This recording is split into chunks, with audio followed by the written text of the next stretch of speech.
You've been taught that holding on is strength, that loyalty means never walking away, that if you care enough, try enough, sacrifice enough, things will eventually change. But if that were true, why do so many people stay stuck in relationships that drain them? Why do you still carry dreams that stopped growing years ago? Why do you keep pouring your energy into situations that give nothing back? The truth is this: not everything in life is meant to be saved. Some things are meant to end. Some paths are meant to close. And some people are only meant to walk beside you for a season. Buddhist wisdom teaches a powerful truth most people never learn in time. Peace begins the moment you stop watering what no longer grows. Because every drop of attention, every ounce of emotional energy you give to dead soil keeps new life from appearing in your world. For centuries, Buddhist teachers have explained that suffering is not created by loss. It is created by attachment, by the quiet habit of holding on long after life has already moved on. Tonight, as you listen to these lessons, something inside you may begin to shift. The weight you have been carrying will start to loosen. Your mind will become quieter. Your heart will feel lighter. And slowly, you will begin to see which parts of your life are truly alive and which parts you have simply been afraid to release. It will feel like fog clearing after a long night. And when you wake up tomorrow, you may notice something surprising: a calmness, a clarity, a quiet strength that comes from finally understanding when to nurture and when to let go. This is not just another audio to fall asleep to. This is a quiet awakening, a moment where you learn the wisdom of stopping the endless watering of what no longer grows. Are you ready? Let's begin. Something quiet begins to happen the moment a person starts looking honestly at their life. The mind slowly realizes that not everything being carried still belongs there. Some things stopped growing long ago, yet the hands keep watering them out of habit, hope, or fear. And this is where the first hidden lesson appears. There is a strange habit many people develop without ever noticing it. It feels like loyalty. It feels like commitment. It feels like strength. But beneath the surface, it quietly drains life from the person holding on. This habit can be understood as emotional gardening. Emotional gardening is the act of tending to things that have already stopped growing. It happens when someone continues investing time, energy, and attention into a situation that no longer has the ability to flourish. The strange part is that the person doing the watering rarely notices it. From the inside, it feels noble, it feels responsible, it feels like doing the right thing. But the deeper truth is different. In Buddhism, attachment often disguises itself as virtue. The mind convinces itself that staying loyal to something broken is a form of strength. The heart says, "I've invested so much already, I cannot walk away now." And so the watering continues. The relationship that stopped bringing warmth years ago continues to receive emotional energy. The dream that quietly lost its meaning continues to be pursued. The version of oneself that belonged to a different chapter of life is held tightly, even though it no longer fits. It is like standing in a field and watering the same patch of dry soil every day, hoping that somehow, one morning, flowers will suddenly appear. Yet nothing grows, and still the watering continues. This quiet pattern can drain a person in ways that are difficult to notice at first. Energy slowly disappears, motivation fades, emotional exhaustion begins to take root. But the person rarely connects the exhaustion to the act of watering what has already died. Instead, the mind begins to ask different questions. Why am I so tired lately? Why does everything feel heavy? Why does nothing feel exciting anymore? The answer often lies hidden in the soil of emotional gardening.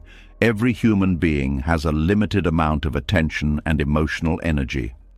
Buddhism teaches that attention is one of the most powerful forces shaping a person's inner world. Wherever attention flows, life energy follows, and wherever life energy flows, growth becomes possible. But attention is like water in a garden. When it is poured endlessly into one place, other parts of life begin to dry out. Many people unknowingly create this imbalance. They pour their attention into situations that stopped evolving years ago, while the parts of life that could actually grow receive no water at all. The result is quiet frustration. Deep inside, a person may sense that something is wrong. There is a subtle awareness that life could feel lighter, more alive, more open. But the habit of watering what once mattered becomes so automatic that it continues long after it should have stopped. One reason this happens is the emotional investment people make over time.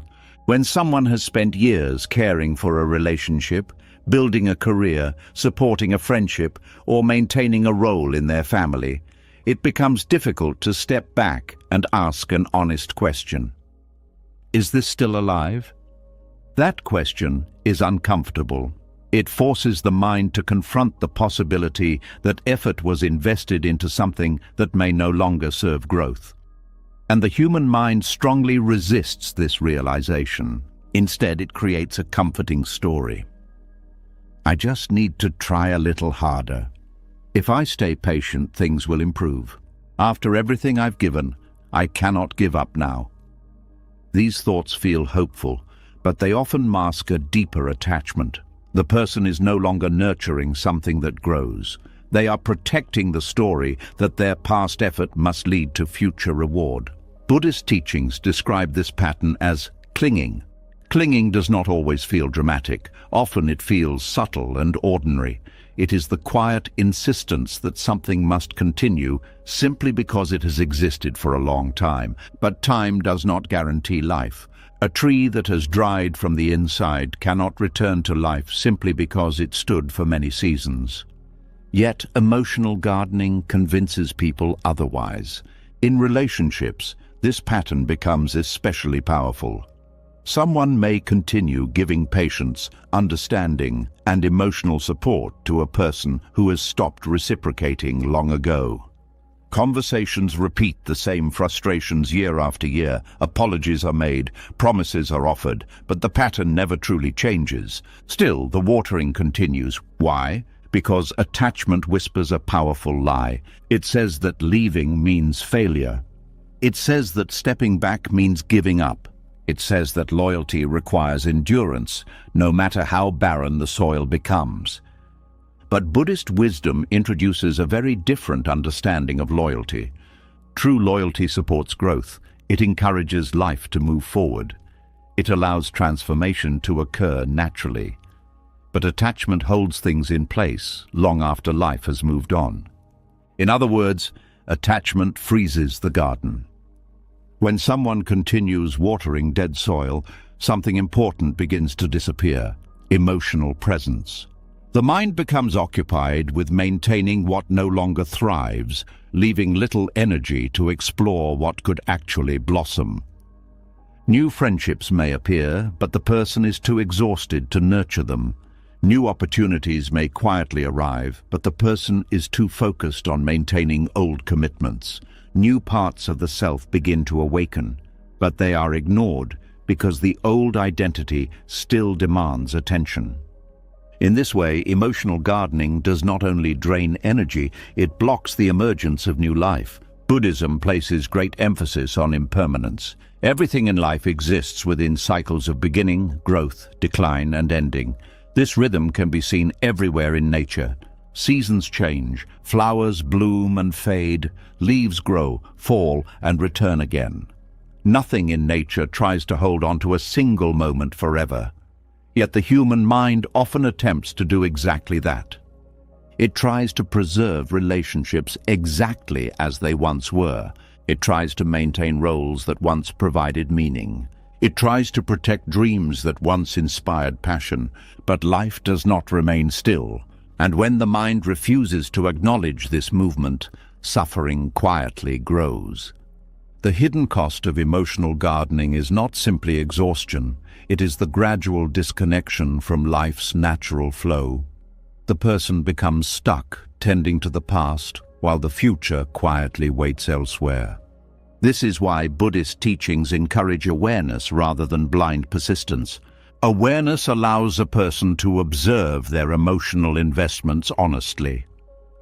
It asks simple but powerful questions. Is this situation still evolving? Is there genuine growth here? Does this connection still nourish both people, or am I watering this simply because I always have? These questions do not require immediate answers. They simply create space for truth to surface. And truth often arrives quietly. Sometimes it appears as a feeling of heaviness after certain conversations. Sometimes it appears as the realization that the same problems repeat endlessly. Sometimes it appears as a quiet longing for something new that never seems to arrive. These signals are not signs of weakness. They are signs of awareness awakening. Buddhism teaches that suffering often begins when awareness is ignored. When people silence the small inner voice that notices stagnation, the emotional garden becomes filled with dry soil. The person continues watering, but nothing changes. Over time, this pattern creates a deep form of fatigue. It is not the fatigue of physical work. It is the fatigue of maintaining illusions. The mind grows tired from defending the belief that something must continue even when life itself has already moved on. At some point, however, clarity begins to emerge. A person may slowly realize that loyalty does not require endless sacrifice. They may begin to see that letting something end does not erase the value it once had. A relationship that lasted for years can still hold meaning, even if it no longer belongs in the present. A dream that once guided someone forward can still be honored, even if a new path now calls. A role that once defined identity can still be appreciated, even if life has quietly outgrown it. This shift in understanding is one of the most liberating insights within Buddhist philosophy. Letting go is not destruction. Letting go is recognition. It is the moment someone acknowledges that life has changed and that the garden must evolve with it. When a gardener notices that certain plants have stopped growing, they do not continue watering them forever. They gently clear the space so new life can emerge. This act is not cruel, it is wise. The same principle applies within emotional life. Releasing what no longer grows creates space. And space is one of the most fertile conditions for transformation. Without space, nothing new can take root. But when attention is reclaimed from dead soil, the energy that once sustained stagnation becomes available again. Curiosity returns, possibilities appear, the mind begins to feel lighter. Many people fear this moment because it requires honesty. It requires acknowledging that certain chapters of life have already ended, even if the body is still standing in them. But once that honesty appears, something remarkable happens. Peace slowly begins to grow. Not the peace of perfect circumstances, but the peace of alignment with reality. The person is no longer fighting life's movement, they are moving with it. This is the deeper wisdom hidden behind the simple phrase of letting go. It is not about abandoning everything the moment difficulty appears. It is about recognizing when growth has truly stopped and allowing life to continue its natural cycle. When this understanding becomes clear, emotional gardening changes. Instead of watering out of habit, the person begins watering with awareness. Energy flows toward relationships that nourish both sides. Attention flows toward goals that still inspire growth. Care flows toward parts of life that are alive, responsive, and evolving. And the parts of life that have quietly finished their season are allowed to rest. This shift does not erase the past. It simply stops trying to force the past to become the future. In that moment, the garden begins to breathe again, and slowly, new life begins to appear where nothing had grown for a very long time. The moment a person begins to stop watering what no longer grows, a second realization quietly appears. something deeper begins to surface beneath the exhaustion and the emotional weight that had been carried for so long. Many people slowly notice that a large part of their energy was not only spent on situations that stopped growing, but also on people they believed they had to fix. This discovery can feel unsettling at first. It touches one of the most deeply rooted beliefs many people carry throughout their lives. The belief that if someone truly cares, they must help others change. The belief that love means guiding, correcting, rescuing, or saving those who seem lost. And this belief often becomes one of the heaviest emotional burdens a person can carry. A quiet question begins to arise once the mind becomes aware of this pattern. Why do so many people feel responsible for the growth of others? This feeling often begins early in life. Many people are taught that helping others improve is a sign of kindness and maturity. Parents try to guide their children, friends offer advice, partners try to support one another through difficult moments. These actions, when balanced, can be healthy expressions of care. But something subtle happens when the desire to help slowly transforms into the belief that someone else's growth depends entirely on one person's effort. At that point, compassion turns into responsibility, and responsibility slowly turns into emotional weight. The person begins to believe that if the other individual does not grow, it must be because they have not tried hard enough to help them. They begin giving more patience, more explanations, more forgiveness, more emotional labor, and with every effort, the hope quietly remains that eventually the other person will awaken, understand, and transform. But what often happens instead is a cycle of frustration. The same conversations repeat, the same behaviors return, the same patterns remain unchanged. Still, the person continues trying, because the belief remains strong. If I care enough, I can help them change. This belief feels noble, but Buddhist wisdom reveals something important about it. Growth cannot be forced from the outside.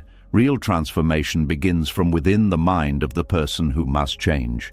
This insight can be difficult to accept, especially for people who care deeply about others. Compassion naturally creates the desire to relieve suffering. When someone sees a friend making destructive choices or a loved one repeating painful patterns, the instinct is to intervene. Advice is offered, support is extended, patience is practiced. But Buddhism teaches that awareness cannot be given to someone who is not ready to see. Awakening is always internal.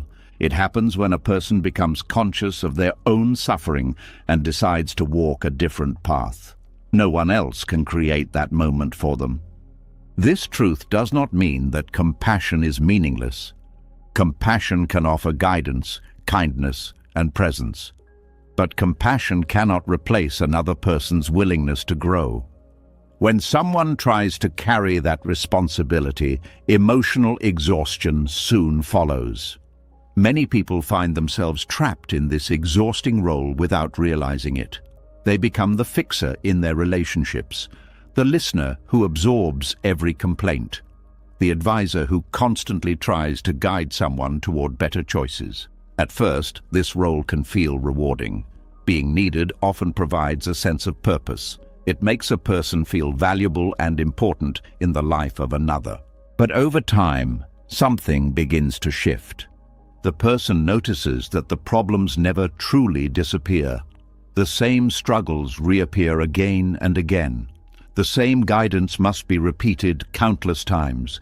The same emotional energy must be offered endlessly, and slowly fatigue begins to grow, not because the person lacks compassion, but because the burden they have taken on was never theirs to carry.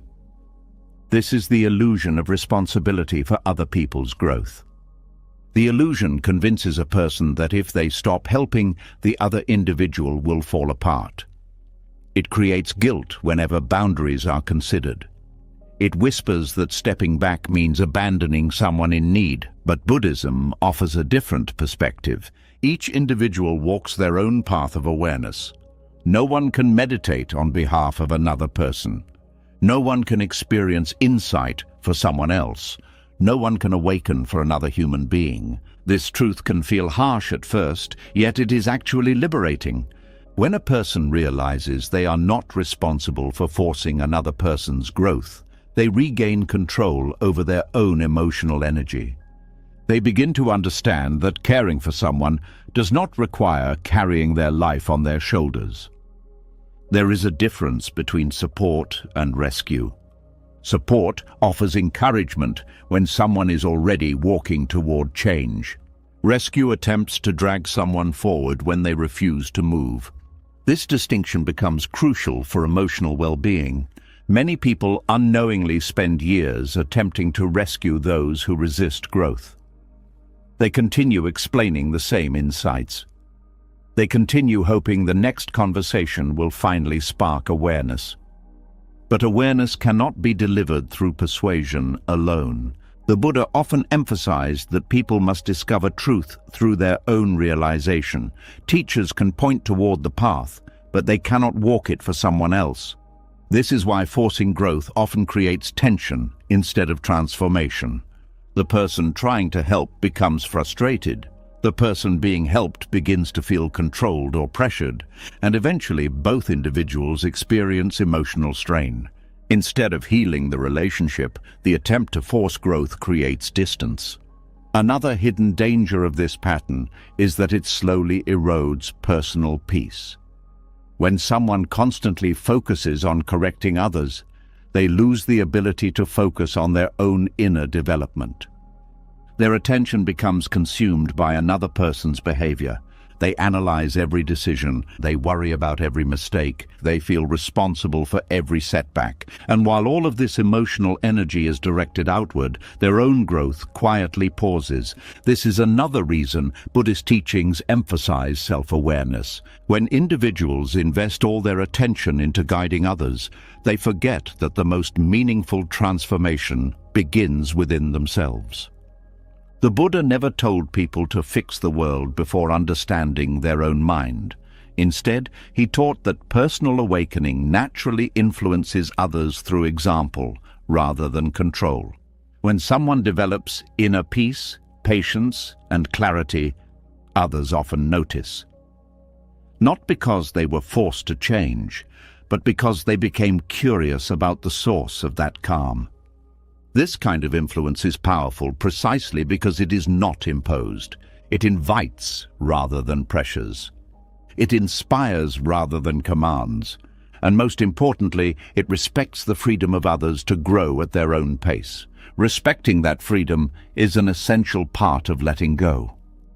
When a person releases the illusion that they must change others, they also release the frustration that comes with unmet expectations. They stop measuring their success by someone else's transformation. They stop feeling responsible for choices they did not make, and slowly, emotional space begins to return. This does not mean they stop caring. It simply means their compassion becomes healthier. Instead of trying to reshape another person's life, they become present when support is genuinely welcomed. Instead of pushing advice constantly, they speak when the other person is ready to listen. Instead of carrying someone else's emotional weight, they allow each person to learn through their own experiences. This approach requires patience and humility. It acknowledges that life itself often becomes the greatest teacher. Sometimes people must face the consequences of their choices before they become open to change. Interfering too early can even delay that realization. By stepping back, a person allows reality to reveal its lessons naturally. This understanding transforms the way relationships function. Instead of becoming a battlefield of correction and resistance, the connection becomes a space of respect and honesty. Each person becomes responsible for their own awareness. Each person learns at their own pace, and the emotional burden that once filled the relationship begins to fade. Another powerful benefit emerges when this illusion dissolves. Self-respect grows stronger. Many people who constantly try to fix others gradually neglect their own needs. They become so focused on helping that they forget to ask whether their own life feels balanced.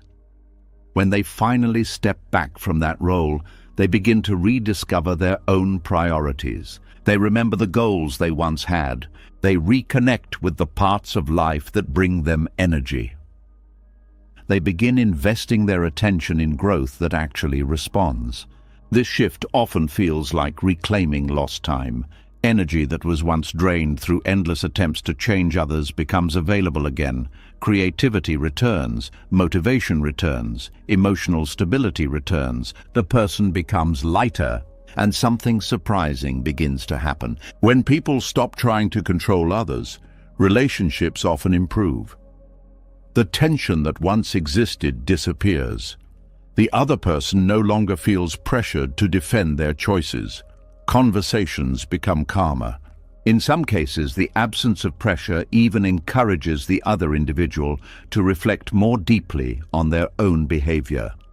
Not because they were pushed, but because the emotional environment became safe enough for self-awareness to emerge. This quiet transformation reflects the wisdom of non-attachment. Non-attachment does not mean indifference. It means caring without clinging. It means offering kindness without trying to dominate another person's journey. It means understanding that every human being must awaken in their own time. When this wisdom becomes part of daily life, emotional exhaustion begins to fade. The constant effort to guide others relaxes. The mind becomes quieter. And the person finally recognizes something that had been hidden for a long time. They were never meant to carry another person's growth. They were only meant to walk their own path with awareness. This realization marks another step in the process of letting go. First comes the awareness that not everything in life continues to grow. Then comes the deeper understanding that not everyone is ready to grow at the same time. And when these truths settle gently into the mind, a quiet sense of freedom begins to emerge. Life no longer feels like a garden that must be managed endlessly. Instead, it begins to feel like a landscape where each person cultivates their own soil. Some seeds grow quickly. Some seeds take years. Some seeds never sprout at all. And that is simply part of the nature of life. The moment someone accepts this truth, their compassion becomes wiser, their boundaries become clearer, and the emotional burden of fixing the world slowly falls away. In that space, something valuable finally returns: peace. When the mind finally begins to release the weight of trying to change other people, a new layer of awareness quietly rises to the surface. The emotional energy that was once spent fixing others starts to return inward. With that return of attention, something unexpected becomes visible. Many people discover that the hardest thing to release was never another person at all. The hardest thing to release is often a version of themselves. There are moments in life when a person begins to feel a strange tension inside. Nothing dramatic has happened. The world may look the same. The relationships may still exist. The routines may continue exactly as they always have, yet something within feels tight, almost like wearing clothes that no longer fit. At first, the feeling is subtle. It appears as restlessness, a quiet dissatisfaction that cannot easily be explained, a sense that life has stopped expanding in the way it once did. And slowly, a difficult truth begins to appear. Sometimes what has stopped growing is not a relationship or a situation. Sometimes it is an identity. Human beings build identities gradually over time. Each experience adds a new layer to the story of who they believe they are. Careers become identities. Roles within families become identities. Talents, achievements, and even past struggles begin to define how a person sees themselves.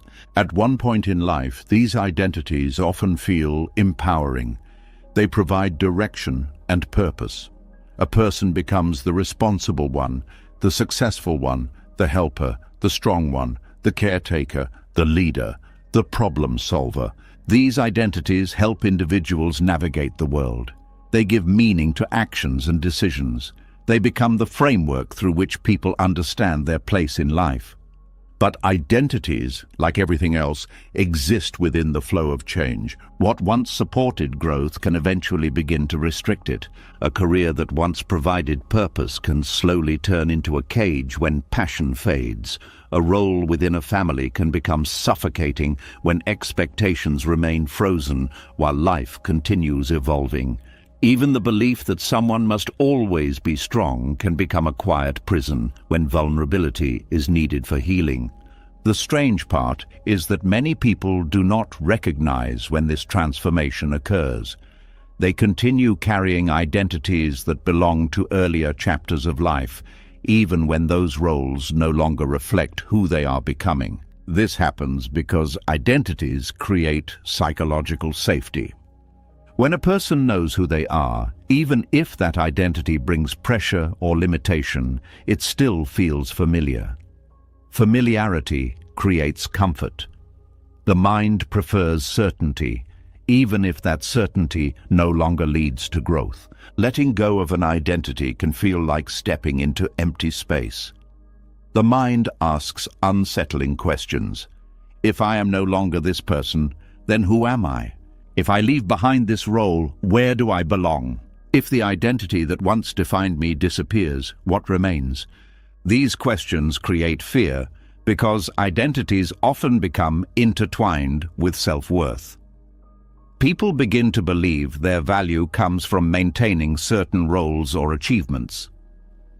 The person who has always been the provider may fear losing significance if that role changes. The individual who built their life around a particular career may feel lost when their passion fades. Someone who has always been the one others depend on may feel guilty stepping back from that responsibility. Buddhist teachings offer profound insight into this struggle through the concept of impermanence. Impermanence means that nothing remains exactly the same forever. Every aspect of existence moves through cycles of transformation. Seasons change, bodies age, relationships evolve, and circumstances shift constantly. Yet the human mind often resists this natural movement. Instead of flowing with change, it clings to familiar forms. It attempts to preserve identities long after life itself has begun moving in a different direction. This resistance creates suffering, not because change is harmful, but because attachment prevents adaptation. When someone clings to an outdated identity, they are essentially trying to remain the same person in a world that continues changing around them. The tension between internal resistance and external change creates emotional strain. At first, this strain appears as dissatisfaction. A person may begin feeling disconnected from their daily routines. Activities that once felt meaningful may begin to feel mechanical. Achievements that once brought pride may suddenly feel empty. But because the identity is still tightly held, the person tries to push through the discomfort. They double down on the role they once played. They work harder. They commit more deeply to the image they believe they must maintain.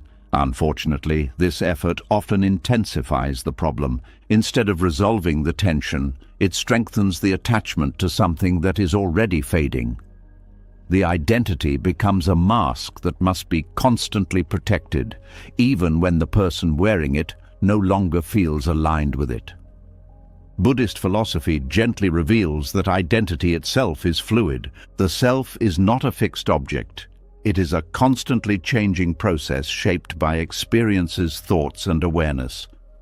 The person someone was 10 years ago is not exactly the same person who exists today. New insights appear. Values evolve. Priorities shift. Clinging to a past identity ignores this natural evolution. It forces a person to live according to a story that may no longer represent their inner truth. This realization can feel both liberating and frightening. Liberating because it offers permission to grow beyond the limitations of past definitions. Frightening because releasing an identity often means stepping into uncertainty.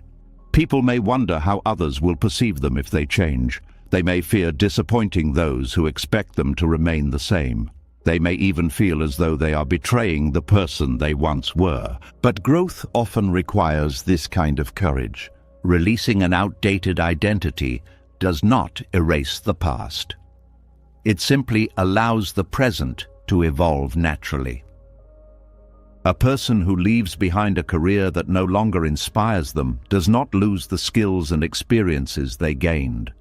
A parent who steps away from a role of constant sacrifice does not stop caring for their family. Someone who softens an identity built around strength does not become weak. Instead, these changes create space for authenticity. The individual begins to align their life with who they are becoming rather than who they used to be. This process requires deep honesty. It asks a person to examine their motivations carefully. Are they continuing a role because it still brings life and meaning? Or are they maintaining it simply because it once defined them? Many people discover that the fear of change kept them attached to identities that had quietly expired. The fear often comes from external expectations. Society frequently celebrates consistency and perseverance, but it rarely encourages individuals to question identities that once brought success. Someone who spent years building a reputation in one field may feel trapped by the expectations of others. Friends, family members, and colleagues may struggle to understand why a person would step away from a role that appears successful from the outside. But external approval cannot replace internal alignment. When someone lives according to an identity that no longer reflects their true direction, the disconnect gradually drains their vitality. This is why Buddhist teachings emphasize awareness of the present moment. Awareness allows individuals to observe their lives without clinging to outdated stories. It helps them recognize when something that once felt authentic now feels restrictive. With awareness, a person can ask a powerful question. Who am I becoming now? This question opens the door to transformation. Instead of defending the past, the mind becomes curious about the future. Instead of protecting an old identity, the individual begins exploring new possibilities. This exploration does not require sudden or dramatic changes. Sometimes the shift begins quietly. A person may begin pursuing interests they once ignored. They may allow themselves to express parts of their personality that had been suppressed. They may release expectations that once shaped their decisions. Slowly, the new version of themselves begins to emerge, and something remarkable happens during this process. Relief appears. The pressure to maintain a rigid identity dissolves.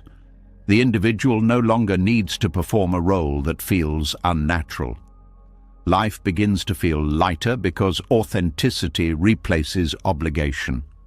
Another powerful insight arises as well.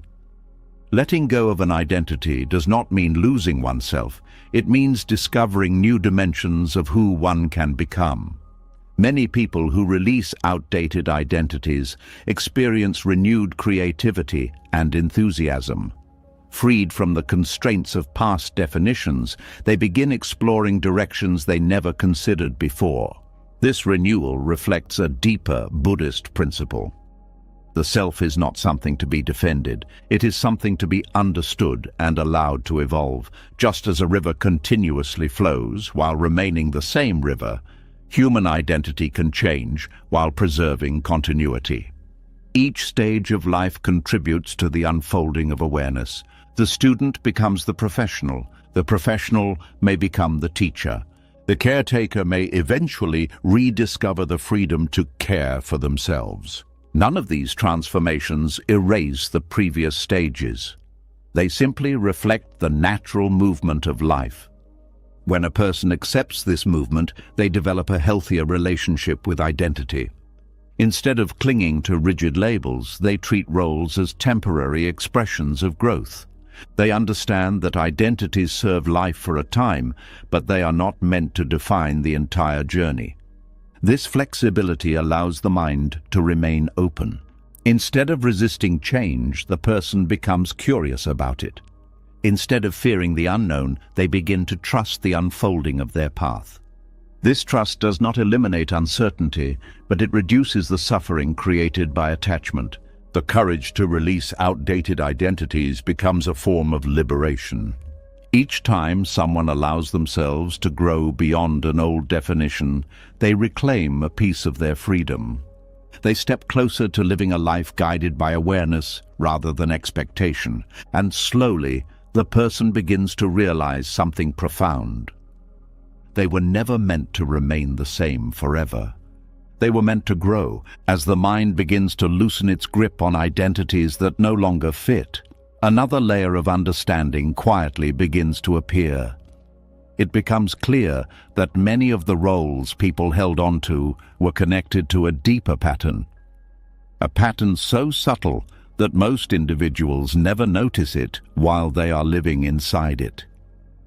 The moment someone stops defining themselves by outdated identities, they often realize how much of their life was spent trying to repair what repeatedly fell apart.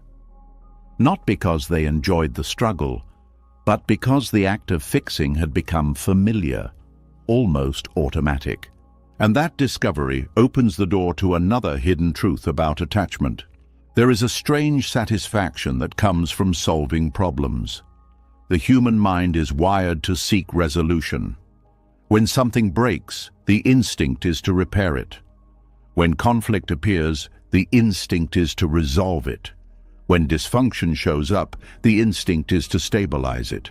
At first glance, this instinct appears healthy. Problem solving is a valuable skill. It allows individuals to overcome challenges and maintain stability in their lives. But when applied without awareness, this instinct can slowly evolve into something much heavier. It can become an addiction, not the kind of addiction that involves substances or physical cravings, but a psychological addiction to fixing broken situations. This addiction forms quietly over time. A person begins to feel responsible for restoring order whenever something collapses. If a relationship becomes chaotic, they step in to repair it. If a workplace becomes toxic, they try to improve it. If a family conflict emerges, they attempt to hold everyone together.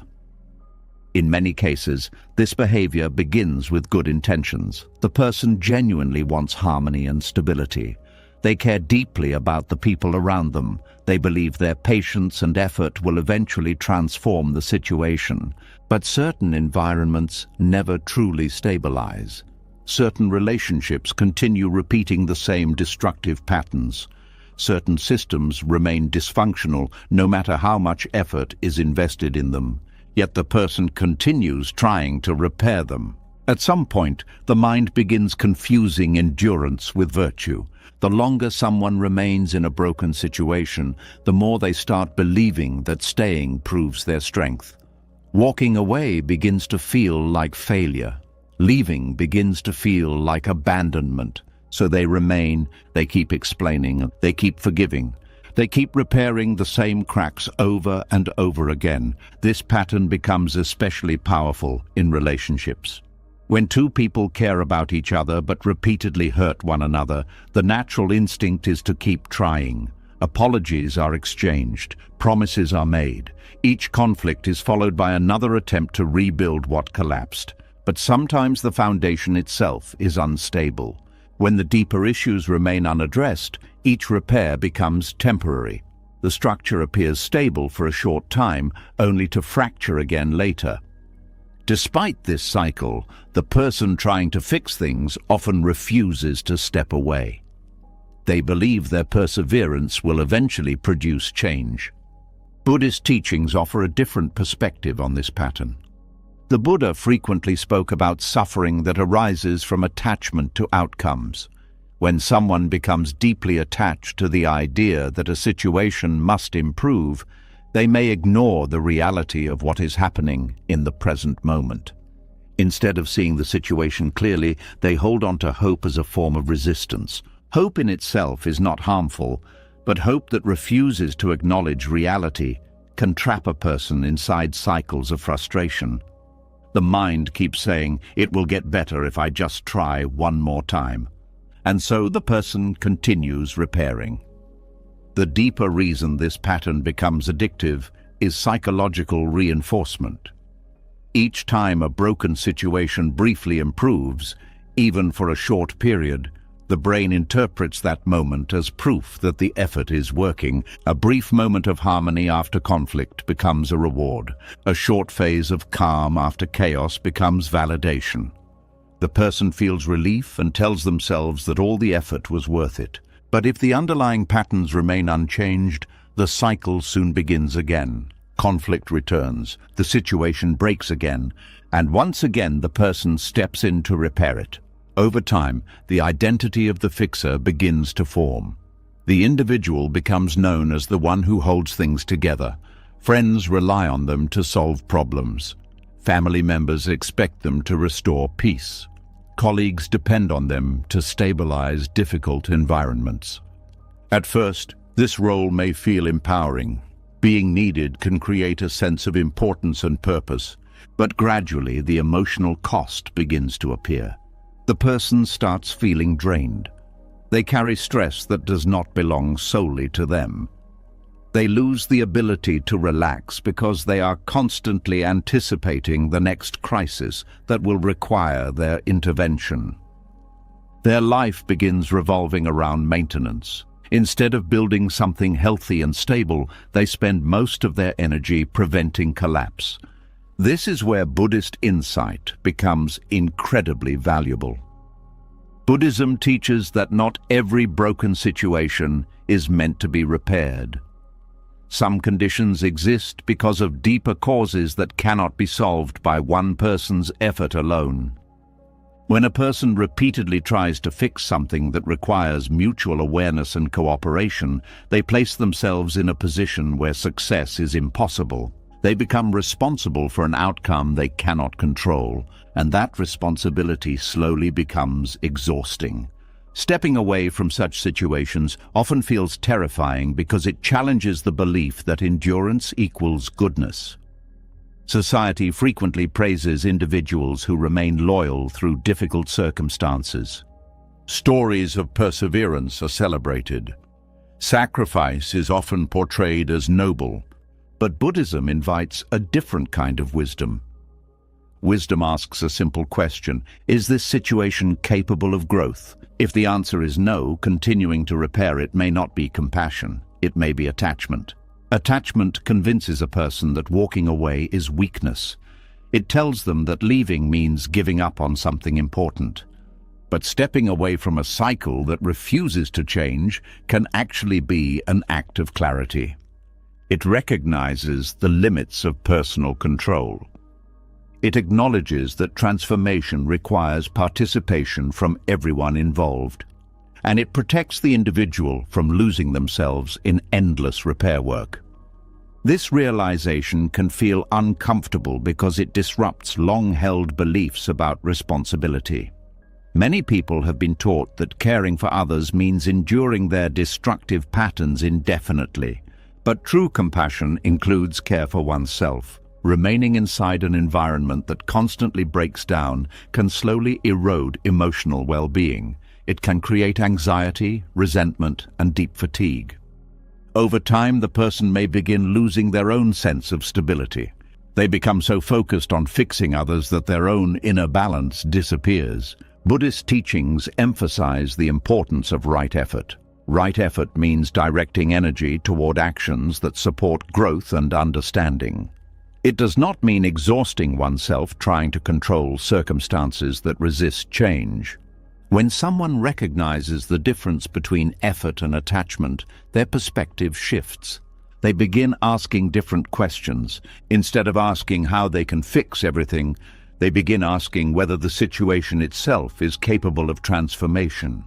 Instead of measuring their worth by how much they endure, they start observing how their energy is being used. Instead of constantly repairing damage, they consider whether stepping back might allow new possibilities to appear. This shift requires courage because it often involves letting go of the fixer identity. The person who always solved problems may suddenly need to accept that some problems cannot be solved by them. This acceptance can feel like loss at first, but it also creates freedom. When someone stops trying to repair what constantly breaks, their energy begins returning to them. They regain time and emotional space. They rediscover interests and passions that had been neglected. They reconnect with parts of life that actually respond to their effort. This redirection of energy can transform a person's entire experience of life. Instead of feeling trapped in cycles of repair, they begin participating in environments where growth naturally occurs. Relationships become more balanced. Work becomes more meaningful. Personal development becomes possible again. Another surprising effect begins to appear as well. When the fixer steps away, the broken system sometimes reveals its true nature. Without someone constantly patching the cracks, the dysfunction becomes visible to everyone involved. In some cases, this visibility becomes the catalyst for genuine change. The individuals who are relying on the fixer are forced to confront their own responsibilities. In other cases, the system simply collapses completely, but even that collapse can hold important lessons. Buddhism teaches that every condition arises from causes and conditions.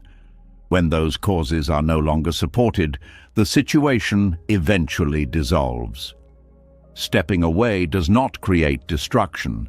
It simply stops sustaining patterns that were already unstable.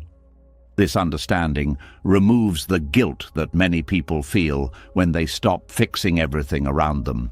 They realize they were never responsible for holding the entire structure together. They were simply responding to circumstances that required collective awareness. Once that awareness returns to its proper place, life becomes lighter. Instead of carrying endless repair work, the individual begins cultivating environments where growth is mutual. They become more selective about where they invest their energy. They choose connections that evolve rather than repeat. They build foundations that do not require constant emergency repairs, and slowly something powerful begins to replace the old addiction to fixing broken situations. Peace. Peace begins to return when a person stops fixing what constantly breaks. Energy that once disappeared into endless repair slowly flows back into awareness. Life becomes quieter. The mind becomes clearer. Yet with that clarity, another subtle truth begins to surface. Many situations that eventually collapse do not begin with chaos. They begin with silence. Long before relationships become toxic, before workplaces become unbearable, before dreams completely fade, small signals begin to appear. They are quiet signals, easy to ignore, easy to explain away, but they are always there. Buddhist wisdom often points toward the importance of awareness in these early moments, because suffering rarely appears suddenly. It grows slowly, almost invisibly, like a drought that begins with a few days without rain. At first, nothing seems wrong. The ground still looks healthy. The plants still stand upright, but beneath the surface, something begins to change. Emotional droughts follow a similar pattern in human life. They begin quietly, often disguised as temporary discomfort or passing stress. A person may feel slightly disconnected from a conversation that once felt meaningful. They may notice that certain environments leave them feeling drained rather than energized. A relationship may continue outwardly, yet something within it feels repetitive and stagnant.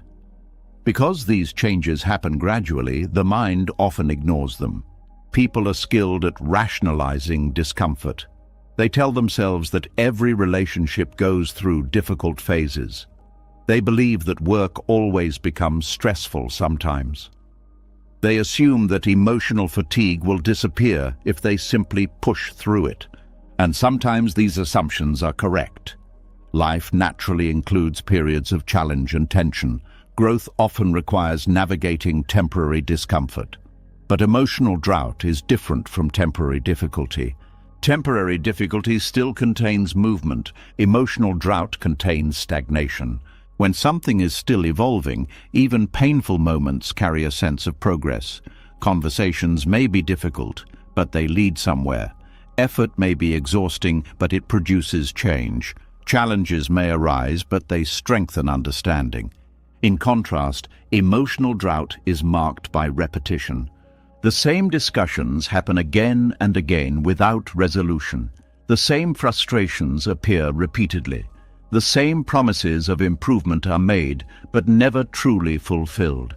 Everything continues, but nothing develops. This is often the earliest sign that something in life has stopped growing. One of the most common signals appears in conversations. When relationships are healthy and evolving, conversations deepen over time. People share new perspectives, explore different ideas, and learn from one another. But when emotional drought begins, conversations start circling. The same topics return endlessly. The same complaints are repeated. The same disagreements remain unresolved. Instead of expanding understanding, dialogue becomes predictable. Each person already knows how the conversation will end before it even begins. At that point, communication stops being an exchange of growth and becomes a ritual of repetition. Buddhist awareness encourages individuals to notice this pattern carefully, not with judgment, but with observation. When conversations lose their ability to evolve, it often reflects a deeper stagnation within the relationship itself. Another signal appears in the experience of effort. In situations that are alive and developing, effort usually produces visible results over time. A person may invest patience and understanding, and slowly the relationship improves. A professional may dedicate energy to a project, and gradually progress appears. But emotional drought creates a different experience. Effort continues, yet nothing changes. The person tries harder, communicates more clearly, offers more patience, yet the outcome remains the same. Eventually, the effort itself becomes exhausting because it no longer leads anywhere. Buddhist teachings describe this as attachment to outcomes without awareness of conditions. When individuals continue investing energy into situations that lack the conditions for growth, suffering begins to accumulate. This suffering does not arrive dramatically. It builds quietly through emotional fatigue. A person may begin feeling drained without understanding why. They may notice a sense of heaviness when entering certain environments. They may experience a loss of enthusiasm for activities that once brought satisfaction. Because the drought develops slowly, many people continue watering the same ground long after it has stopped absorbing nourishment. Another subtle sign of emotional drought appears in the body itself. Human awareness does not exist only in the mind. The body often detects stagnation before the intellect fully understands it. Tension begins to appear in certain environments. Breathing becomes shallow during particular conversations. Fatigue arrives quickly when interacting with specific individuals. These physical signals are often dismissed as stress or tiredness, but they frequently reflect deeper emotional conditions. The body senses when energy is flowing freely and when it is trapped. When environments repeatedly drain vitality rather than support it, the body quietly registers that imbalance. Buddhist mindfulness encourages people to pay attention to these signals, not as definitive answers, but as indicators that something deserves closer observation. Awareness of these early signs can prevent emotional drought from becoming emotional desert. The difference between drought and desert is time. Drought represents the early stage when growth has slowed, but recovery remains possible. Desert represents the final stage where life has completely disappeared from the soil. Many individuals remain in situations long enough for the drought to become desert. Relationships that once had potential eventually lose all vitality. Work environments that once inspired creativity become sources of constant exhaustion. Personal ambitions that once felt meaningful turn into obligations carried out without passion. When this transformation reaches its final stage, people often feel trapped. They may believe it is too late to change direction. They may fear the consequences of leaving environments that have defined their lives for years. But Buddhist wisdom emphasizes that awareness can appear at any stage. Even when a person has spent a long time in emotional drought, recognizing the pattern is the first step toward restoring balance. Recognition requires honesty. It requires acknowledging that something has stopped evolving. It requires observing patterns without immediately trying to justify them. This honesty can feel uncomfortable because it challenges familiar narratives. Many people prefer to believe that persistence will eventually solve every problem. They want to trust that if they continue trying long enough, the situation will transform. But Buddhism invites a different form of courage. The courage to see clearly. Seeing clearly does not always mean abandoning situations immediately. Sometimes awareness simply opens space for deeper understanding. A person may begin noticing the difference between relationships that still contain growth and those that revolve around repetition. They may observe which environments nourish their energy and which environments gradually deplete it. These observations help individuals make wiser decisions about where to direct their attention. Attention is one of the most powerful forces shaping emotional life. Wherever attention flows consistently, energy follows. When attention is directed toward environments experiencing drought, emotional energy gradually disappears into barren soil. But when attention is redirected toward living conditions, vitality begins returning. This shift does not happen overnight. It often begins with small adjustments. A person may start spending more time with individuals who inspire thoughtful conversation. They may pursue interests that stimulate curiosity rather than obligation.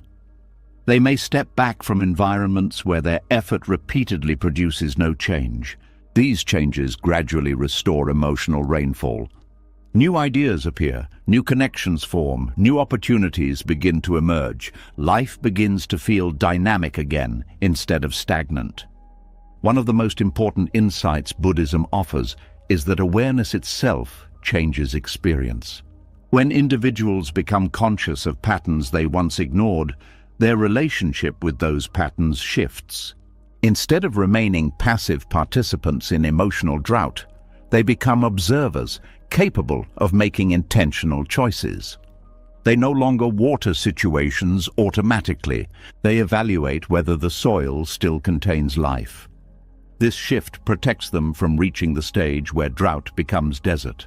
It allows them to recognize stagnation early enough to respond with wisdom. Over time, this awareness develops into a form of emotional intelligence. The person learns to sense when conversations are evolving and when they are circling. They recognize the difference between effort that produces growth and effort that simply maintains dysfunction. They begin trusting their perception rather than ignoring it. This trust reduces suffering because it prevents prolonged attachment to situations that cannot flourish. Buddhist teachings often emphasize the importance of right view. Right view means seeing conditions as they truly are, rather than as the mind wishes them to be. When individuals cultivate right view, they stop interpreting drought as temporary inconvenience when it is actually a sign of deeper stagnation. They become capable of responding earlier, before exhaustion becomes overwhelming. This awareness does not make life easier in every moment. Recognizing emotional drought can be painful because it requires accepting truths that were previously avoided. A person may realize that a relationship they hoped would grow has quietly stopped evolving. They may recognize that a path they once pursued with enthusiasm no longer reflects their deeper values. But even painful clarity carries a gift. It prevents wasted years spent waiting for change that never arrives. It restores the freedom to redirect energy toward environments where growth is still possible, and gradually something beautiful begins to happen. When individuals stop ignoring the signals of emotional drought, they begin cultivating lives that remain alive. Their relationships become spaces of discovery rather than repetition. Their work becomes a channel for creativity rather than obligation. Their inner world becomes open to renewal rather than trapped in stagnation. This transformation does not require perfection. It simply requires awareness. Awareness of when something is still growing and awareness of when the soil has quietly gone dry. When a person finally learns to notice the quiet signs of emotional drought, something important begins to change. Awareness starts replacing habit. Instead of pouring energy endlessly into dry soil, the mind begins pausing, observing, and asking deeper questions. This shift creates clarity, but it also creates another challenge. Many people, once they begin stepping back from draining situations, immediately feel a wave of guilt.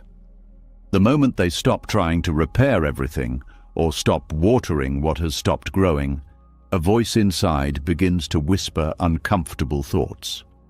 It asks whether stepping back means becoming selfish. It suggests that distance means coldness. It warns that letting go might mean abandoning people who need help. This is one of the most misunderstood moments in the journey of letting go. The mind often believes that detachment must mean indifference.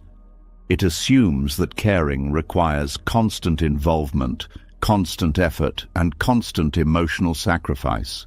But Buddhist wisdom introduces a deeper and more balanced understanding of care. It describes something known as compassionate detachment. Compassionate detachment is the ability to care deeply without trying to control the outcome of another person's life. It allows someone to remain kind and supportive while also respecting the natural limits of what they can influence. At first, this idea may feel unfamiliar because many people have been taught that love and responsibility are inseparable. They grow up believing that if they truly care about someone, they must always intervene when that person struggles. But intervention and compassion are not always the same thing. Sometimes intervention helps. Sometimes guidance is necessary. But there are also moments when stepping back is the most compassionate action available. Compassionate detachment begins with a simple realization: every human being is responsible for their own path of growth. No matter how much someone cares, they cannot walk that path for another person. The desire to protect others from pain is natural. Watching someone struggle can be deeply uncomfortable. When a loved one repeatedly makes choices that lead to suffering, the instinct to intervene becomes very strong. But Buddhism teaches that suffering often plays an important role in awakening awareness. Pain can reveal patterns that comfort keeps hidden. Struggle can expose truths that advice alone cannot communicate. When someone constantly rescues another person from the consequences of their choices, they may unintentionally delay that person's learning process. Compassionate detachment recognizes this delicate balance. It allows someone to remain supportive without removing the natural experiences that lead to personal growth. This principle does not mean withdrawing emotionally. Compassionate detachment still includes empathy, kindness, and understanding. The difference lies in the absence of control. A person practicing compassionate detachment does not attempt to reshape another person's life according to their own expectations. They offer care without demanding transformation. This approach requires strong emotional awareness because the urge to control outcomes can be very powerful. When people love someone, they often develop a vision of how that person should grow or change. They imagine what would make that individual happier, healthier, or more successful, and when reality does not match that vision, frustration begins to appear. Compassionate detachment gently dissolves this frustration by shifting attention away from outcomes and toward presence. Instead of focusing on how another person should change, the individual focuses on being present with understanding. They listen without trying to fix every problem. They support without forcing solutions. This presence creates a different kind of connection. In relationships driven by control, conversations often revolve around correction. One person repeatedly offers advice while the other either resists or reluctantly accepts it. But in relationships grounded in compassionate detachment, communication becomes more open. The person offering support is not trying to win an argument or prove a point. They are simply creating space for reflection. This space allows the other individual to examine their own experiences without feeling pressured. Paradoxically, this freedom often encourages deeper self-awareness. When people do not feel controlled, they become more willing to question their own patterns. Instead of defending their choices, they begin exploring them. This shift transforms the nature of compassion itself. Compassion becomes less about solving problems and more about understanding suffering. It acknowledges that each person's journey unfolds at its own pace. It respects the complexity of human growth rather than trying to accelerate it artificially. Another important element of compassionate detachment involves boundaries. Boundaries are often misunderstood as barriers that separate people emotionally. In reality, healthy boundaries protect the well-being of everyone involved. Without boundaries, relationships can easily become imbalanced. One person may begin carrying the emotional weight of another. Over time, this imbalance creates resentment, fatigue, and emotional burnout. Compassionate detachment prevents this dynamic by maintaining clarity about personal limits. A person practicing this principle understands that they cannot be responsible for every problem in someone else's life. They recognize that offering support does not require sacrificing their own stability. This understanding allows them to care without losing themselves in the process. For many individuals, developing this balance requires unlearning long-held beliefs about responsibility. They may have been raised to believe that saying no is selfish. They may feel uncomfortable setting limits on how much emotional energy they give. But Buddhism emphasizes the importance of the middle path. The middle path avoids extremes. It does not promote indifference, but it also does not encourage self-sacrifice that leads to exhaustion. Instead, it invites balance. Compassionate detachment embodies this balance by combining empathy with awareness. It acknowledges the suffering of others while also recognizing that personal peace is valuable. When people neglect their own well-being in an attempt to help others, they eventually lose the energy required to offer meaningful support. Their compassion becomes strained. Their patience begins to fade, and the relationship itself may deteriorate under the pressure. Maintaining healthy boundaries preserves the ability to remain compassionate over the long term. It ensures that kindness flows from genuine care rather than obligation. Another aspect of compassionate detachment involves releasing the need for recognition. Many individuals unknowingly expect appreciation for their efforts to help others. When that appreciation does not appear, disappointment follows. Compassionate detachment removes this expectation. The individual offers kindness without attaching their self-worth to the response they receive. They understand that their intention to care is meaningful regardless of how it is acknowledged. This freedom protects them from emotional disappointment. It allows them to act with generosity while remaining grounded in their own stability. Over time, practicing compassionate detachment changes how a person experiences relationships. Instead of feeling responsible for every outcome, they begin appreciating the natural unfolding of each person's life. They celebrate growth when it appears, but they do not take ownership of that growth. They remain supportive during difficult moments, but they do not attempt to remove every obstacle. This approach encourages mutual respect. Each individual becomes responsible for their own awareness while still benefiting from the presence of others who care. In many ways, compassionate detachment reflects a deeper understanding of interconnectedness. Human beings influence one another constantly, but influence does not require control. Simply being present with patience and clarity can create powerful shifts in perspective. When someone models calm awareness, others often feel encouraged to explore that state themselves. This influence happens naturally rather than through force. The beauty of compassionate detachment is that it allows love to remain without becoming possessive.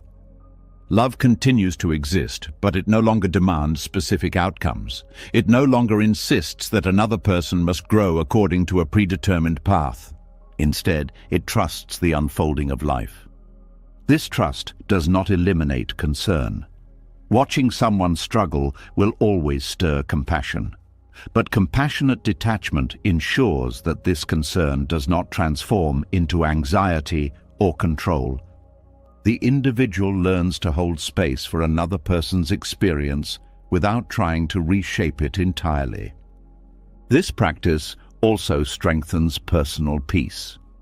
When someone stops trying to control outcomes, their emotional state becomes less dependent on the behavior of others. They no longer ride the emotional waves created by someone else's decisions. Their stability comes from their own awareness rather than external conditions. This inner stability makes their compassion more powerful. Instead of reacting impulsively, they respond thoughtfully. Instead of becoming overwhelmed by another person's struggles, they remain calm enough to offer genuine understanding. And gradually, relationships begin to feel lighter. Conversations become more honest. Expectations become more realistic. Emotional connections deepen because they are no longer burdened by control. Compassionate detachment reveals that letting go does not mean closing the heart. It means opening the heart in a wiser way, a way that honors both compassion and freedom, a way that allows care to exist without chains, a way that recognizes the beauty of supporting others while also allowing them to walk their own path. And within that balance, something rare begins to appear, a form of love that is both strong and gentle, a form of care that nurtures growth without demanding it, a form of compassion that brings peace rather than exhaustion. When compassion finally becomes balanced with awareness, the heart begins to breathe again. The person no longer feels trapped between caring and exhaustion. They learn that kindness does not require control, and that love can exist without trying to shape every outcome. Yet once this balance appears, another deeper layer of understanding begins to unfold. Many people start asking a quiet but powerful question. What happens when something that should have ended is allowed to continue? What happens when a situation has clearly stopped growing, yet the mind refuses to close the chapter? Buddhist philosophy offers a profound answer to this question through the principle of karma. Karma is often misunderstood as a mysterious system of reward and punishment, but in its deepest sense, karma simply refers to cause and effect. Every action, every decision, every pattern of behavior plants seeds that eventually produce consequences. These consequences do not always appear immediately. Sometimes they unfold slowly, spreading outward like ripples across water. The choices people make today quietly shape the conditions they will experience tomorrow. This is especially true when individuals continue situations that no longer serve growth. When a relationship has become stagnant but continues out of habit, a seed is planted. When someone remains in an environment that drains their vitality, another seed appears. When a person keeps returning to the same patterns despite recognizing their harm, the soil of future suffering becomes fertile. The karma of continuing what should end rarely announces itself loudly. It does not arrive with sudden alarms or dramatic warnings. Instead, it grows gradually through repetition. Each time a person chooses to stay in a situation that has stopped evolving, the pattern becomes stronger. The mind begins normalizing the discomfort. What once felt unacceptable slowly becomes familiar. This familiarity can be dangerous because it dulls awareness. A person may begin telling themselves that nothing can change. They may accept conditions that once felt painful as simply part of life. They may stop questioning the patterns that quietly drain their energy. And over time, the seeds planted by these choices begin to grow. One of the most visible karmic effects of refusing to close chapters is emotional stagnation. When someone remains inside a situation that no longer supports growth, their own development begins to slow. Human life is meant to evolve. Experiences shape understanding. New insights lead to different perspectives. But when a person remains trapped in a repetitive environment, their opportunities for transformation become limited. The same conversations occur again and again. The same frustrations appear repeatedly. The same emotional reactions cycle endlessly. Instead of expanding awareness, life becomes a loop. Buddhist teachings often describe suffering as attachment to patterns that no longer reflect reality. When someone refuses to release a situation that has completed its natural course, they attempt to preserve a moment that no longer exists. But time continues moving forward. The mind may cling to what once was, but life itself keeps unfolding. This tension between attachment and change creates the suffering associated with unresolved endings. Another karmic consequence appears in the form of emotional exhaustion. Continuing what should end requires enormous energy. It demands constant mental effort to justify the situation. A person must repeatedly convince themselves that staying is necessary. They must ignore the quiet signals telling them that something is wrong. They must silence the inner voice that suggests a different path may be needed. Over time, this internal struggle becomes draining. The person may feel tired without understanding why. They may experience irritability, sadness, or a loss of motivation. Even moments of rest fail to restore their energy because the deeper source of exhaustion remains unresolved. This exhaustion is not caused by a lack of strength. It is caused by resistance. Resisting the natural ending of something requires continuous effort. It is like trying to hold a door closed while life is gently pushing it open. Eventually, the strain becomes overwhelming. Another karmic ripple emerges in the way unresolved chapters influence future decisions. When someone refuses to close a situation that has already stopped growing, they carry its patterns into the next stage of life. For example, a person who remains in a dysfunctional relationship for many years may unconsciously develop habits of avoidance or self-doubt. These habits do not disappear when the relationship eventually ends. They travel forward into new connections. The individual may struggle to trust their instincts because they spent so long ignoring them. They may hesitate to set boundaries because they became accustomed to tolerating imbalance. In this way, the karma of the past quietly shapes the future.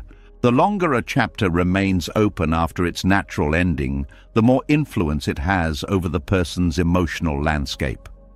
This is why Buddhist teachings emphasize the importance of mindful closure. Ending something consciously allows the mind to process the experience fully. It acknowledges what the situation offered, it recognizes the lessons learned, and it releases the attachment that would otherwise continue influencing future choices. Without closure, the mind often remains entangled in unfinished stories. People replay old conversations in their thoughts. They revisit past decisions repeatedly, searching for explanations. They carry emotional tension that never fully dissolves. These unresolved narratives create another karmic effect: distraction from the present moment. When attention remains fixed on situations that should have ended, it becomes difficult to fully participate in current experiences. New opportunities may appear, but the person is still mentally connected to the past. Their awareness remains divided. Buddhist mindfulness encourages individuals to observe when their attention is being pulled backward by unfinished chapters. This observation is not meant to create judgment. It simply invites recognition. Recognition opens the possibility of releasing the attachment that keeps the story alive. Another important karmic consequence involves the influence of personal choices on others. When someone refuses to close a chapter that has already stopped growing, they often affect the people around them. Friends and family may notice the emotional strain. They may observe patterns that the individual cannot yet see clearly. Sometimes they offer advice or encouragement to step away from the situation. But if the person continues ignoring these signals, the pattern may begin affecting those relationships as well. Loved ones may feel helpless watching someone remain trapped in a cycle of dissatisfaction. Conversations about the same unresolved issue may repeat endlessly. Over time, the emotional weight spreads beyond the original situation. In this way, the karma of continuing what should end does not remain isolated. It influences the entire network of relationships surrounding the individual. Buddhism teaches that awareness of cause and effect allows people to act with greater wisdom. When someone understands that every choice plants seeds for future conditions, they begin examining their actions more carefully. They ask themselves whether the situation they are maintaining is creating growth or prolonging suffering. This question requires honesty. Sometimes the answer is uncomfortable. Admitting that a chapter has ended can feel like acknowledging loss.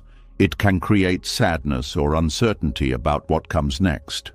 But Buddhist philosophy views endings differently. Endings are not failures, they are transitions. Just as seasons shift naturally from growth to rest, life includes periods when certain experiences complete their purpose. Recognizing these moments allows individuals to move forward with greater clarity. Closing a chapter consciously prevents the karmic ripples of stagnation from spreading into the future. It creates space for new seeds to be planted. These seeds may take many forms. They might appear as fresh relationships built on mutual understanding. They might emerge as new creative pursuits or personal interests. They might simply manifest as a deeper sense of peace. The important change lies in the direction of energy. Instead of investing effort into preserving what has already ended, the individual begins nurturing what still holds potential for growth. This shift transforms the experience of life. Energy once consumed by resistance becomes available for exploration. Curiosity returns. Possibility begins replacing repetition. The mind becomes lighter because it is no longer carrying the weight of unfinished chapters. Another beautiful aspect of karmic awareness is the understanding that every moment offers the opportunity to plant new seeds. Even if someone has spent years continuing a situation that should have ended, the moment they recognize the pattern becomes a turning point. From that point forward, their actions can begin shaping a different future. They may choose honesty instead of avoidance. They may choose boundaries instead of endurance. They may choose awareness instead of habit. Each of these choices creates new conditions. Over time, those conditions influence the experiences that unfold. This is the deeper meaning of karma. It is not a system imposed from outside. It is the natural unfolding of cause and effect created by human awareness. Understanding this principle allows people to live with greater intention. Instead of reacting automatically to circumstances, they become conscious participants in shaping their own lives. They recognize when something has completed its purpose. And when that moment arrives, they allow the chapter to close, not with resentment, not with regret, but with the quiet wisdom that endings are sometimes necessary for new beginnings to appear. Within that wisdom, suffering gradually loses its power because the person is no longer clinging to the past. They are planting seeds for a future that is free to grow. When a person begins to understand the karma of continuing what should end, something important becomes visible. They start seeing how every choice quietly shapes the conditions of their future. Awareness begins replacing habit. The mind recognizes the seeds it has been planting, and slowly it begins choosing them more carefully. Yet even after this realization, many people find themselves doing something puzzling. They see clearly that a chapter should close. They understand that the situation has stopped growing. They feel the weight of the patterns they have been carrying, and still they hesitate. They hesitate not because they lack intelligence or awareness, but because letting go opens a door that the mind often fears. Freedom. There is a strange paradox hidden inside human behavior. Many individuals say they want freedom. They say they want peace, growth, and a life that feels open and alive. But when the moment arrives to actually step into that freedom, something inside becomes uncomfortable.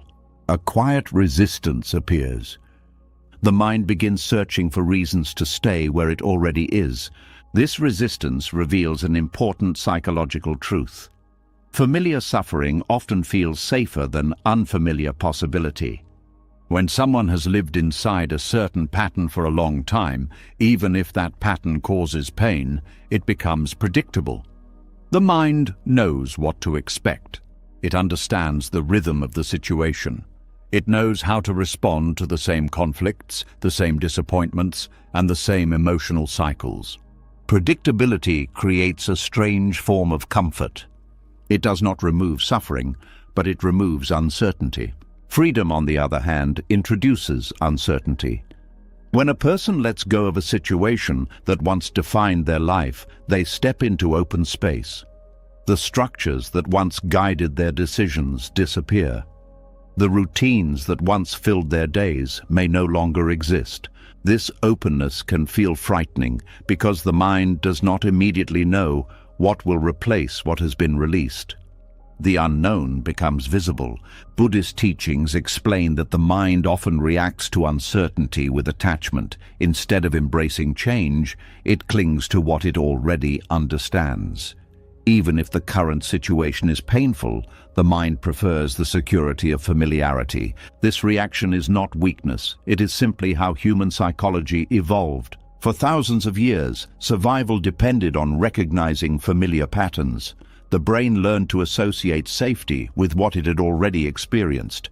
Anything new or unpredictable triggered caution. This survival instinct still influences modern emotional behavior. When someone considers leaving a stagnant relationship, their mind may immediately begin focusing on the uncertainty that follows. Questions arise. What if I regret the decision? What if things become worse? What if I cannot find something better? These questions create hesitation. The mind compares two possibilities. On one side is the known situation, even if it brings frustration. On the other side is freedom, but freedom without guarantees. Because the brain is designed to minimize risk, it often chooses the known path. Buddhism recognizes this pattern as a form of attachment rooted in fear. The fear does not always appear as panic. Sometimes it appears as subtle doubt. Sometimes it disguises itself as responsibility.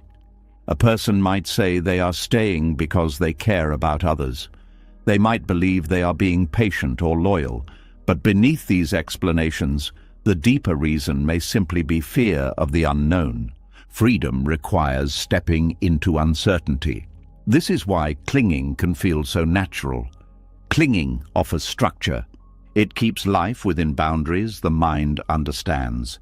Even if those boundaries are narrow or painful, they provide a sense of control. Freedom removes those boundaries, and without boundaries, the mind must learn to trust itself. Trust can feel difficult when someone has spent years defining their life through external structures. A job may have provided identity. A relationship may have provided routine. A familiar environment may have shaped daily decisions. When these structures disappear, a person must begin navigating life through inner awareness rather than external patterns. This transition can feel overwhelming at first. Buddhist philosophy describes this stage as a moment of awakening. The individual begins to see how much of their life was shaped by habit rather than conscious choice. Habits are powerful because they simplify decisions.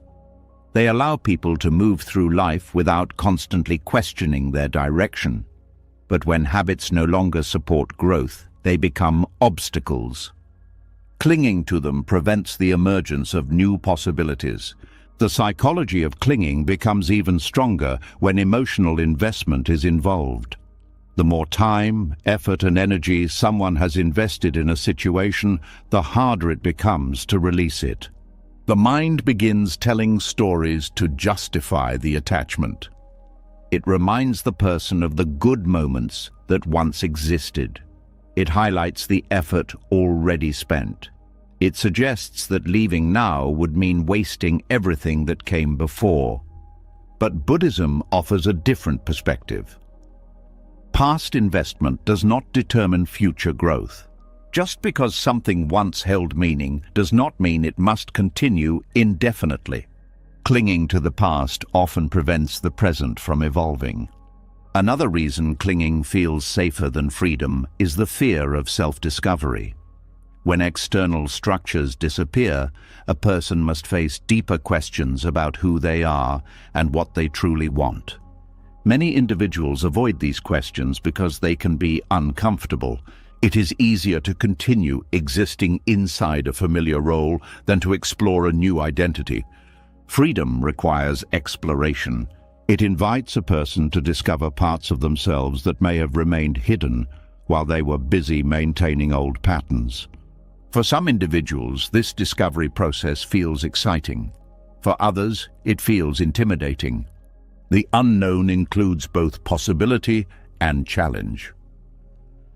Buddhist mindfulness helps dissolve this fear by encouraging presence rather than prediction.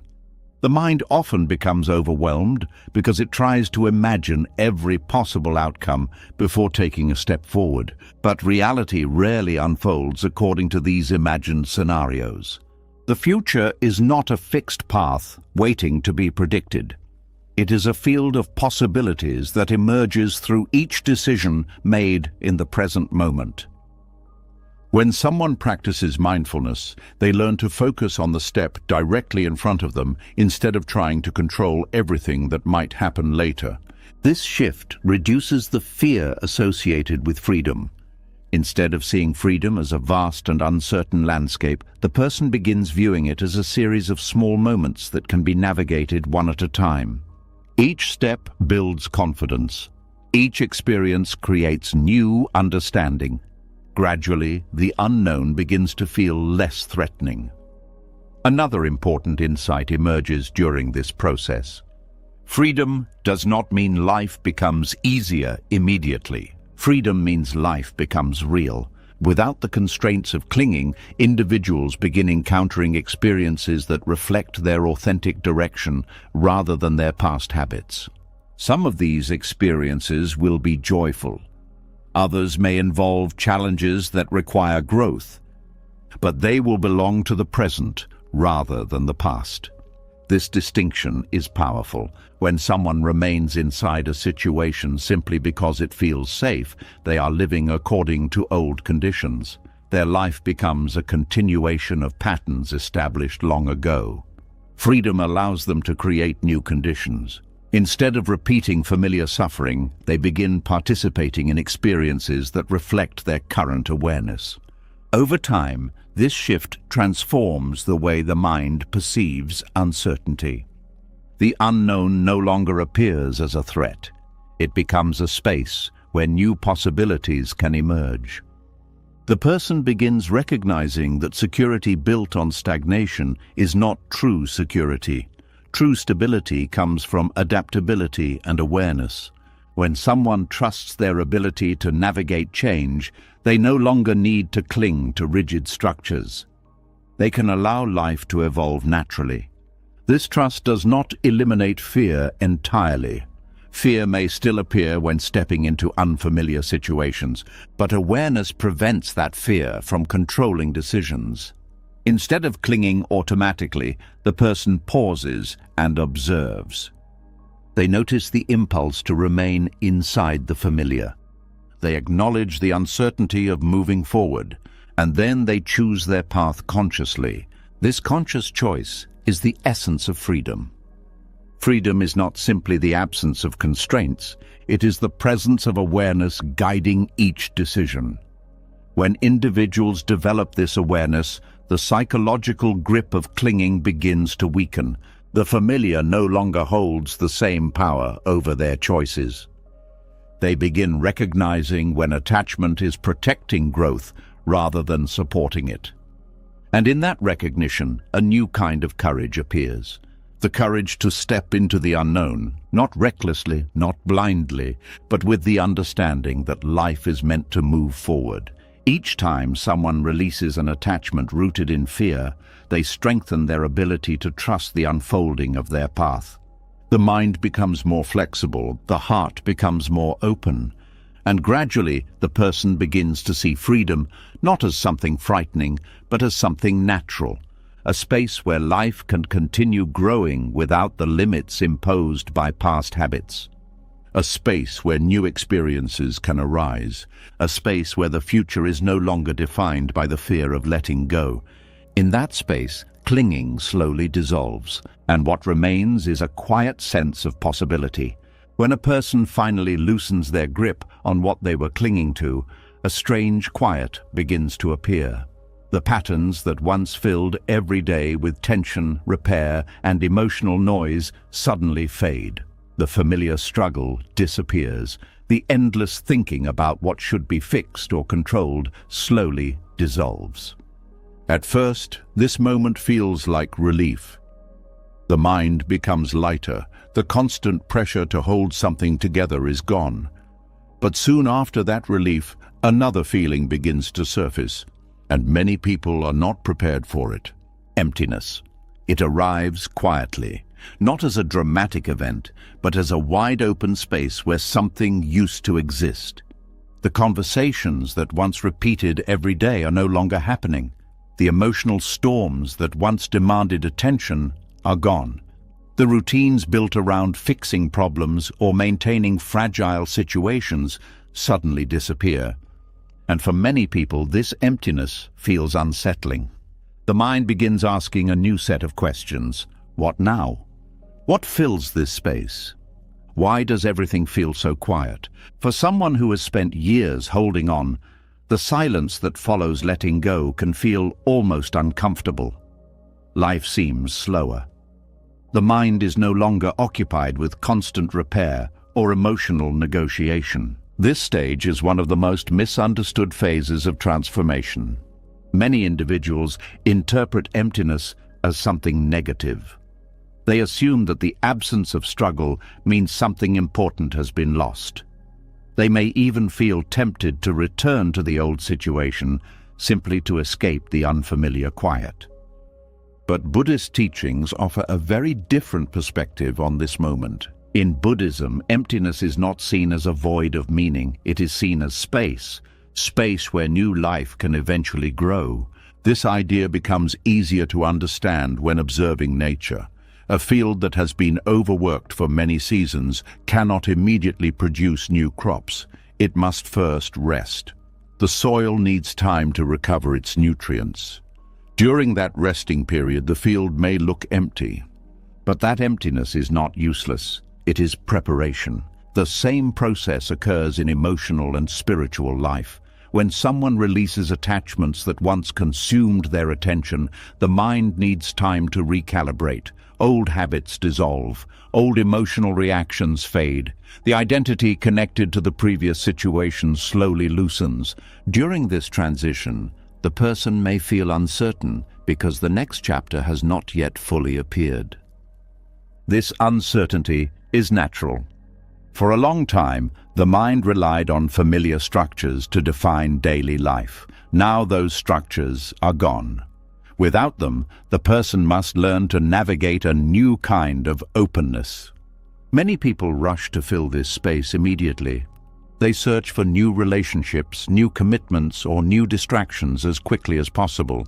The quiet feels too unfamiliar, so they attempt to replace it with activity. But Buddhist wisdom encourages patience during this phase. Emptiness has a purpose. It creates the conditions necessary for genuine transformation.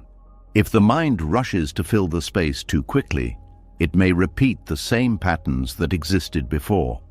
The person might enter new situations that resemble the old ones because the deeper understanding has not yet fully matured. Allowing emptiness to exist for a time prevents this repetition. It gives awareness the opportunity to deepen. During this period, the individual begins learning how to exist without the constant noise of previous attachments. They rediscover parts of themselves that were hidden beneath the weight of maintaining old patterns. Small experiences begin to feel different. A quiet walk becomes more noticeable. A simple conversation carries more presence. Even moments of stillness start revealing subtle insights about what truly matters. This stage often brings unexpected realizations. A person may begin noticing how much energy they once spent managing emotional turbulence. Without that turbulence, their inner world feels calmer. They may also realize how much of their identity was tied to the situations they released. When those identities fade, a deeper question begins to emerge. Who am I without those roles? This question is not meant to create anxiety. It is an invitation to rediscover the self beyond old definitions. Buddhist teachings often emphasize that the self is not a fixed object. It is a process that evolves through awareness and experience. The empty field after letting go provides the perfect environment for this evolution. Without the distractions of constant repair and emotional entanglement, the mind becomes more attentive. It begins observing thoughts and feelings with greater clarity. Old habits of reaction start dissolving. The person may notice that situations which once triggered strong emotional responses now feel less intense. The absence of constant stress allows the nervous system to relax. Peace slowly becomes familiar. Another important transformation occurs during this period. The individual begins developing trust in life's unfolding process. Before letting go, they may have believed that every situation required active control. They felt responsible for shaping outcomes and maintaining stability. But in the empty field, they discover that life continues moving forward even without constant intervention. New opportunities begin appearing naturally. A conversation leads to an unexpected idea. A quiet moment of reflection sparks a new direction. An interest that had been ignored for years suddenly feels alive again. These developments do not arrive through force. They emerge organically. This organic emergence reflects one of the deepest insights of Buddhist philosophy. Growth happens most naturally when the mind stops interfering with every process. Just as a seed grows quietly beneath the soil, new possibilities develop when the conditions are right. The empty field provides those conditions. It removes the clutter of old attachments so that fresh perspectives can take root. Another gift hidden within emptiness is clarity. When someone is constantly engaged in complicated situations, their perception often becomes clouded. Emotional intensity makes it difficult to see patterns clearly. But in the calm space that follows letting go, the mind can finally reflect on the past with greater understanding. The person may begin recognizing lessons that were invisible before. They might see how certain relationships shaped their boundaries. They may understand how specific experiences revealed their values. Instead of feeling regret about what ended, they begin appreciating the wisdom gained from those chapters. This shift transforms the meaning of loss. What once felt like something taken away now appears as part of a larger journey. Each experience becomes a teacher, rather than a burden. Over time, the emptiness that initially felt uncomfortable starts feeling peaceful. The person becomes comfortable with the absence of chaos. They learn that life does not need to be filled with constant activity to feel meaningful. Presence becomes enough. From this calm presence, a new kind of creativity often begins to appear. Freed from old expectations, the mind starts exploring possibilities it previously ignored. Someone who spent years focused on maintaining a difficult relationship might suddenly feel drawn toward personal growth. Another person may rediscover creative interests that were neglected during stressful periods. This creativity is not forced. It emerges naturally because the mental space now exists for exploration. Buddhist meditation practices often aim to cultivate this kind of openness. By quieting the constant chatter of the mind, individuals learn to observe life without immediately reacting. The empty field after letting go resembles this meditative state. It provides a rare opportunity to experience life without the pressure of maintaining old structures. The person becomes more receptive to subtle guidance. They notice which environments nourish their energy. They observe which activities bring genuine satisfaction rather than temporary distraction. These observations gradually shape the direction of their next chapter. Instead of repeating patterns based on habit, they begin making decisions based on awareness. This awareness protects them from rushing back into situations that resemble what they just left. It encourages thoughtful choices. Another powerful change begins to unfold as well. The person develops patience with life's timing.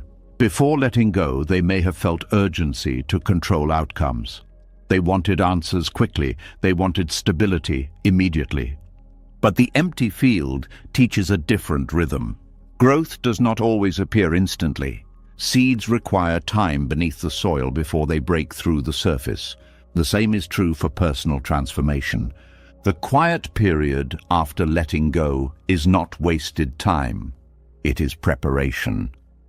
During this time, emotional resilience strengthens. The mind becomes less reactive. The individual develops a deeper understanding of what truly aligns with their values. When the next opportunity finally appears, they are ready to recognize it. They are no longer driven by fear or attachment. They respond with clarity. Eventually, the emptiness that once felt uncertain becomes something beautiful. It becomes a symbol of possibility. Instead of representing loss, it represents potential. It is the open space where life can begin again without the weight of what no longer belongs. And in that open space, something extraordinary begins to grow. Not forced, not rushed, but naturally, just as life has always intended. The empty field after letting go eventually becomes quiet enough for deeper understanding to appear. When the mind is no longer crowded with the noise of broken patterns and unfinished struggles, it begins seeing things that were once hidden. Many realizations arise during this calm period, but one of the most important truths often appears slowly. People begin to question something they once believed without hesitation. They begin to wonder whether the loyalty they practiced for years was truly loyalty at all. The mind starts noticing that some of the things it protected and defended for so long were not growing, not evolving, and not bringing life forward. This realization can feel uncomfortable because loyalty is one of the most respected virtues in human life. From childhood, people are taught that loyalty proves character. Loyalty to family, loyalty to partners, loyalty to friends, loyalty to commitments. These ideas become deeply rooted in how individuals measure their own integrity. Because of this, many people continue holding on to situations long after they have stopped evolving. They believe they are being loyal. They believe that leaving would mean betrayal. They believe that endurance is proof of love or strength. But Buddhism offers a more precise way of understanding loyalty. True loyalty supports growth. Attachment, on the other hand, protects stagnation. At first, the difference between these two may appear subtle, but once someone begins observing carefully, the contrast becomes clear. Loyalty arises from awareness. It recognizes the value of connection, trust, and mutual care. But it does not demand that something remain unchanged forever. Attachment, however, arises from fear. It resists change even when change is necessary for growth. When loyalty exists in a relationship, both individuals evolve. Conversations deepen, understanding expands, and challenges become opportunities to learn from one another. There is movement within the connection. Each person encourages the other to become more aware, more compassionate, and more honest. Attachment looks similar on the surface, but the internal dynamics are very different. Attachment holds tightly, even when growth stops. It refuses to acknowledge when something has reached its natural conclusion. It protects the idea of the relationship rather than the health of the people inside it. Because attachment disguises itself as loyalty, many individuals do not notice the difference for a long time. They remain inside situations that have become stagnant because they believe leaving would mean abandoning someone they care about. They convince themselves that patience will eventually restore what once existed, but loyalty does not require the denial of reality. A relationship that once brought mutual growth may eventually change direction. People evolve at different speeds. Life circumstances shift. Priorities transform over time. These changes do not erase the value that once existed. However, attachment attempts to freeze that earlier moment. It clings to the memory of what the connection used to be and tries to preserve it indefinitely. When reality no longer matches the memory, tension appears. This tension often becomes visible in the form of emotional exhaustion. One person may continue investing effort, hoping to revive the connection, while the other has already moved in a different direction. The loyal individual begins feeling responsible for maintaining the bond. They may carry the emotional weight of the relationship alone, believing that their dedication proves the depth of their care. But genuine loyalty does not require one person to carry everything. In healthy loyalty, responsibility is shared.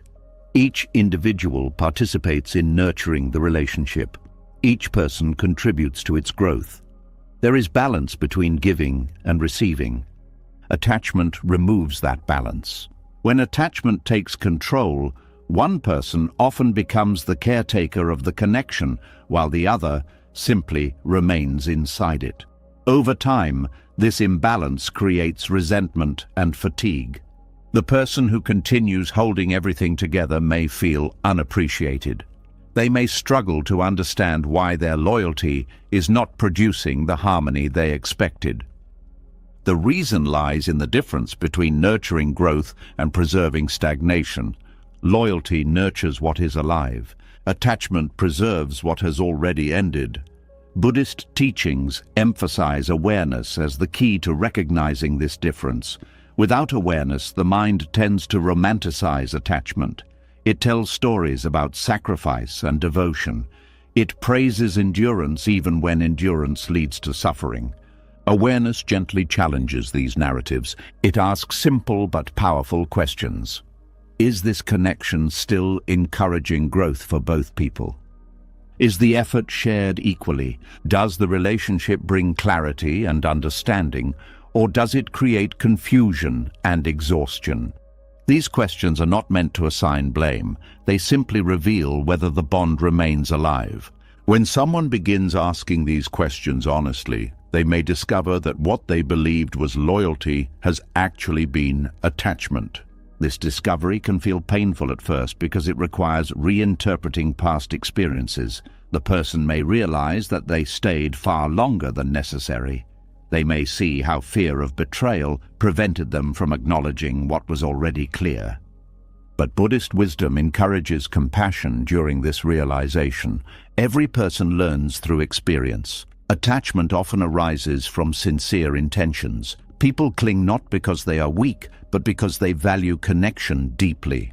Understanding the difference between loyalty and attachment is part of developing emotional maturity. As awareness deepens, individuals begin relating to others in a healthier way. They stop measuring loyalty by how long they endure suffering. Instead, they measure loyalty by the presence of mutual respect and growth. If a connection continues supporting both individuals, loyalty strengthens it. If a connection becomes stagnant, loyalty may actually require honesty about that reality. This honesty does not mean abandoning people carelessly. It means acknowledging that relationships evolve. Sometimes loyalty involves staying and working through challenges together. Other times, loyalty involves allowing each person to follow a different path. This perspective removes the guilt often associated with letting go. The person understands that releasing a stagnant situation does not erase the care that once existed. It simply respects the natural movement of life. Another important distinction between loyalty and attachment involves intention. Attachment often arises from the desire to protect personal comfort. The mind may cling to a familiar relationship, even if it has become unhealthy, because it fears loneliness or uncertainty. Loyalty, however, arises from clarity. It supports what is genuinely beneficial rather than what feels temporarily safe. When loyalty guides decisions, individuals prioritize truth over convenience. They recognize when a situation requires honest conversation or meaningful change. This clarity protects relationships from drifting into silent stagnation. It encourages both individuals to remain present and aware of each other's needs. Buddhist philosophy also highlights that loyalty does not demand permanence. Everything in life exists within cycles. People enter each other's lives for different reasons and durations. Some connections last a lifetime. Others fulfill their purpose within a shorter period. Recognizing this impermanence does not diminish the value of those relationships. In fact, it often deepens appreciation for the time shared. Attachment tries to prevent endings. Loyalty accepts that endings can occur while still honoring the connection. This acceptance creates freedom within relationships. People no longer feel obligated to maintain bonds that no longer support growth. Instead, they cultivate connections based on mutual awareness and care. This freedom leads to healthier emotional environments. When individuals know they are together by choice rather than obligation, the relationship becomes more authentic. Each person remains present because they genuinely want to participate in the connection. There is less pressure to perform roles or maintain appearances. Instead, there is openness to change and evolution. Another subtle transformation occurs as well. The individual who understands the difference between loyalty and attachment begins forming stronger boundaries. These boundaries are not barriers designed to push others away. They are expressions of self-respect. They protect the individual from remaining in situations that diminish their well-being. At the same time, these boundaries create space for healthier relationships to develop. People who respect mutual growth are naturally drawn toward individuals who share similar awareness. Over time, connections built on loyalty rather than attachment tend to feel lighter. They are not maintained through guilt or obligation. They continue because both individuals recognize their value. This recognition creates stability without stagnation. It allows relationships to adapt as life changes, and it encourages honest communication whenever challenges arise. Ultimately, understanding the difference between loyalty and attachment transforms the way a person approaches connection itself. They no longer cling to relationships out of fear. They no longer remain in situations simply to prove devotion. Instead, they cultivate bonds that reflect awareness, respect, and growth. In this way, loyalty becomes something far more powerful than endurance. It becomes a commitment to truth, a commitment to mutual development, and a commitment to allowing life to move forward without forcing it to remain the same. As the difference between loyalty and attachment becomes clearer, another realization slowly begins to surface. The mind starts noticing that some of the effort once described as loyalty or devotion carried another hidden element. Something quieter, something far more difficult to recognize. Many people discover that their kindness gradually transformed into something else. What once felt like compassion slowly became exhaustion. What once felt like care began turning into quiet depletion. The line between helping and losing oneself can be very thin, and many individuals cross that line without ever noticing when it happened. There is a quiet heaviness that appears when compassion begins turning into self-abandonment. It does not arrive loudly. It grows slowly through repeated moments of giving, supporting, fixing, and holding space for others. At first, these actions feel meaningful. Helping someone who is struggling often creates a sense of purpose. Offering guidance, emotional support, or patience can strengthen connection and build trust. Compassion is one of the most beautiful qualities a human being can develop. It allows individuals to recognize the suffering of others and respond with care rather than judgment. But compassion becomes complicated when awareness disappears. Without awareness, the desire to help can quietly shift into a pattern where a person begins neglecting their own well-being. The mind tells them that caring for others should come first. It tells them that their own needs are less important. Slowly, the balance between giving and receiving begins to disappear. This transformation rarely happens intentionally. Most people who enter this pattern do so because they genuinely care. They want to support someone they love. They want to help a friend through difficulty. They want to prevent another person from suffering. But over time, the emotional energy required to maintain this constant support begins to drain their inner stability. They may start noticing that their own peace feels distant. Their thoughts become occupied with solving someone else's problems. Their emotions begin reacting to another person's struggles, as if those struggles belong entirely to them. This is the moment when compassion begins turning into self-abandonment. Buddhist philosophy offers a powerful insight about compassion that many people misunderstand. Compassion does not require sacrificing oneself endlessly. True compassion exists alongside wisdom. Wisdom understands that every individual is responsible for their own awakening. No one can force another person to grow. No one can carry another person's life entirely on their shoulders. When compassion loses this wisdom, it becomes unbalanced. The person continues giving energy even when it produces no meaningful change. They keep offering advice that is never followed. They keep repairing situations that repeatedly collapse.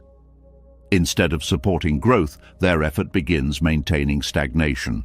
This pattern slowly erodes inner peace. The individual may begin feeling tired in a way that sleep cannot fix. Their mind remains occupied with concerns that do not belong to them.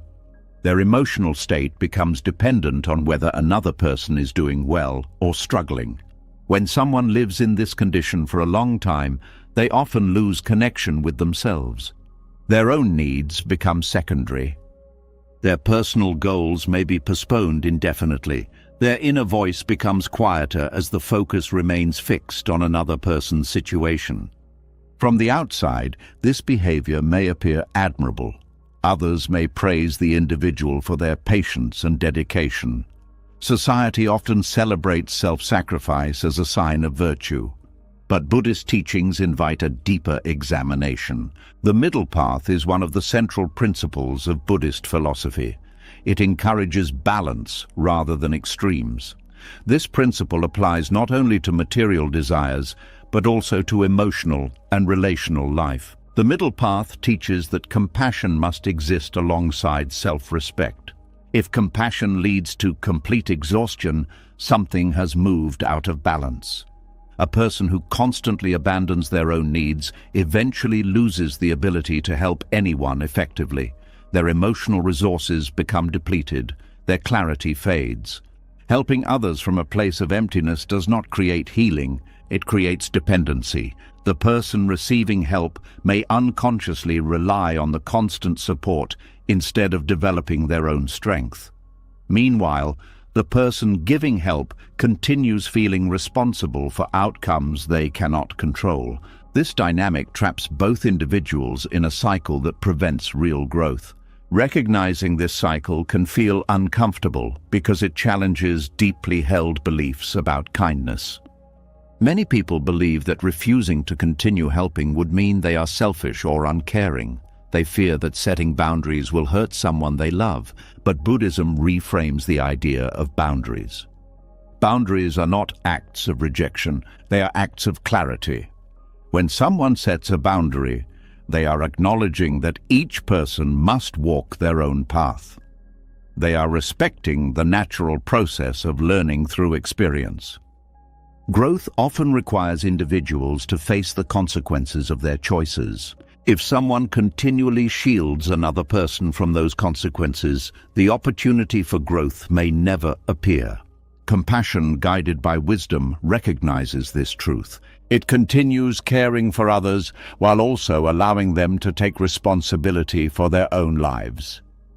This form of compassion feels different from self-abandonment.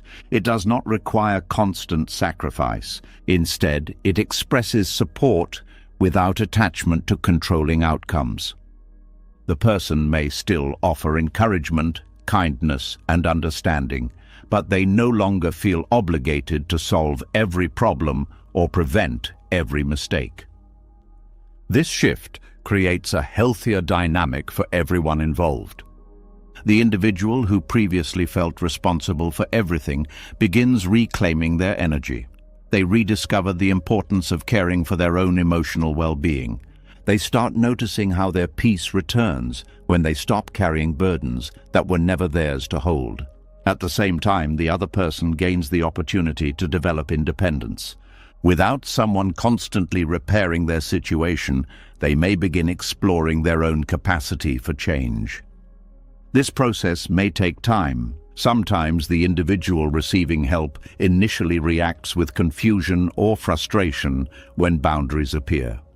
They may have become accustomed to relying on external support, but boundaries do not remove compassion. They simply redefine how compassion is expressed. Instead of sacrificing oneself endlessly, the person begins offering support that respects both individuals. This balanced form of compassion often creates stronger relationships. Each person remains responsible for their own growth while still caring about the other's well-being. The emotional burden becomes lighter because it is no longer carried by one person alone. Another transformation begins to unfold as well. The individual who previously abandoned themselves starts reconnecting with their own inner life. They may rediscover interests they neglected while focusing on someone else's struggles. They may notice how much peace exists when their mind is not constantly occupied with fixing problems. Self-awareness deepens during this period. They begin recognizing the signals that indicate when compassion is becoming unhealthy. They notice the early signs of exhaustion. They observe when their thoughts become consumed by another person's choices. These observations allow them to respond with balance rather than slipping back into self-abandonment. Over time, they develop a new understanding of kindness. Kindness does not mean ignoring one's own well-being. Kindness includes the self. When someone learns to care for their own emotional health, they become more capable of offering genuine support to others. Their compassion becomes grounded rather than desperate. It arises from a place of inner stability rather than fear of disappointing someone. This stability changes how they interact with people around them. They listen without absorbing every emotional struggle as their responsibility. They offer advice when asked, but they do not feel compelled to control another person's path. They remain present while also honoring their own limits. This balance reflects the middle path. The middle path does not reject compassion, and it does not encourage selfishness. It invites awareness. It teaches that healthy relationships grow when each person maintains responsibility for their own life while supporting one another with respect. When compassion returns to this balanced state, inner peace begins restoring itself. The constant tension between giving and exhaustion disappears. Helping others becomes an act of choice rather than obligation. And in that freedom, compassion regains its original purpose. Not as a force that drains life away, but as a gentle presence that supports growth without losing itself in the process. When compassion finally returns to balance, something else begins to unfold inside the mind. The person who once gave endlessly without protecting their own peace slowly begins seeing relationships with clearer eyes. The pressure to hold everything together disappears, and in that calm space, a quiet truth begins to reveal itself. Not every connection in life is meant to last forever. This realization can feel surprising at first because many people grow up believing that meaningful relationships must be permanent. Society often measures the value of a connection by its duration. The longer something lasts, the more important it appears. But life does not always follow this idea. Many of the most powerful relationships people experience do not stay for a lifetime. Some appear suddenly, bring growth, offer lessons, and then quietly fade when their purpose has been fulfilled. Understanding this truth requires a different way of seeing connection. There is a quiet sadness that many people feel when a relationship begins to change. The mind immediately starts searching for explanations. It wonders what went wrong. It questions whether something could have been saved. But sometimes nothing went wrong. Sometimes a relationship simply completed the role it was meant to play. Buddhist philosophy often encourages people to observe nature closely because nature reveals how life truly works. When observing the natural world, it becomes clear that everything moves in cycles.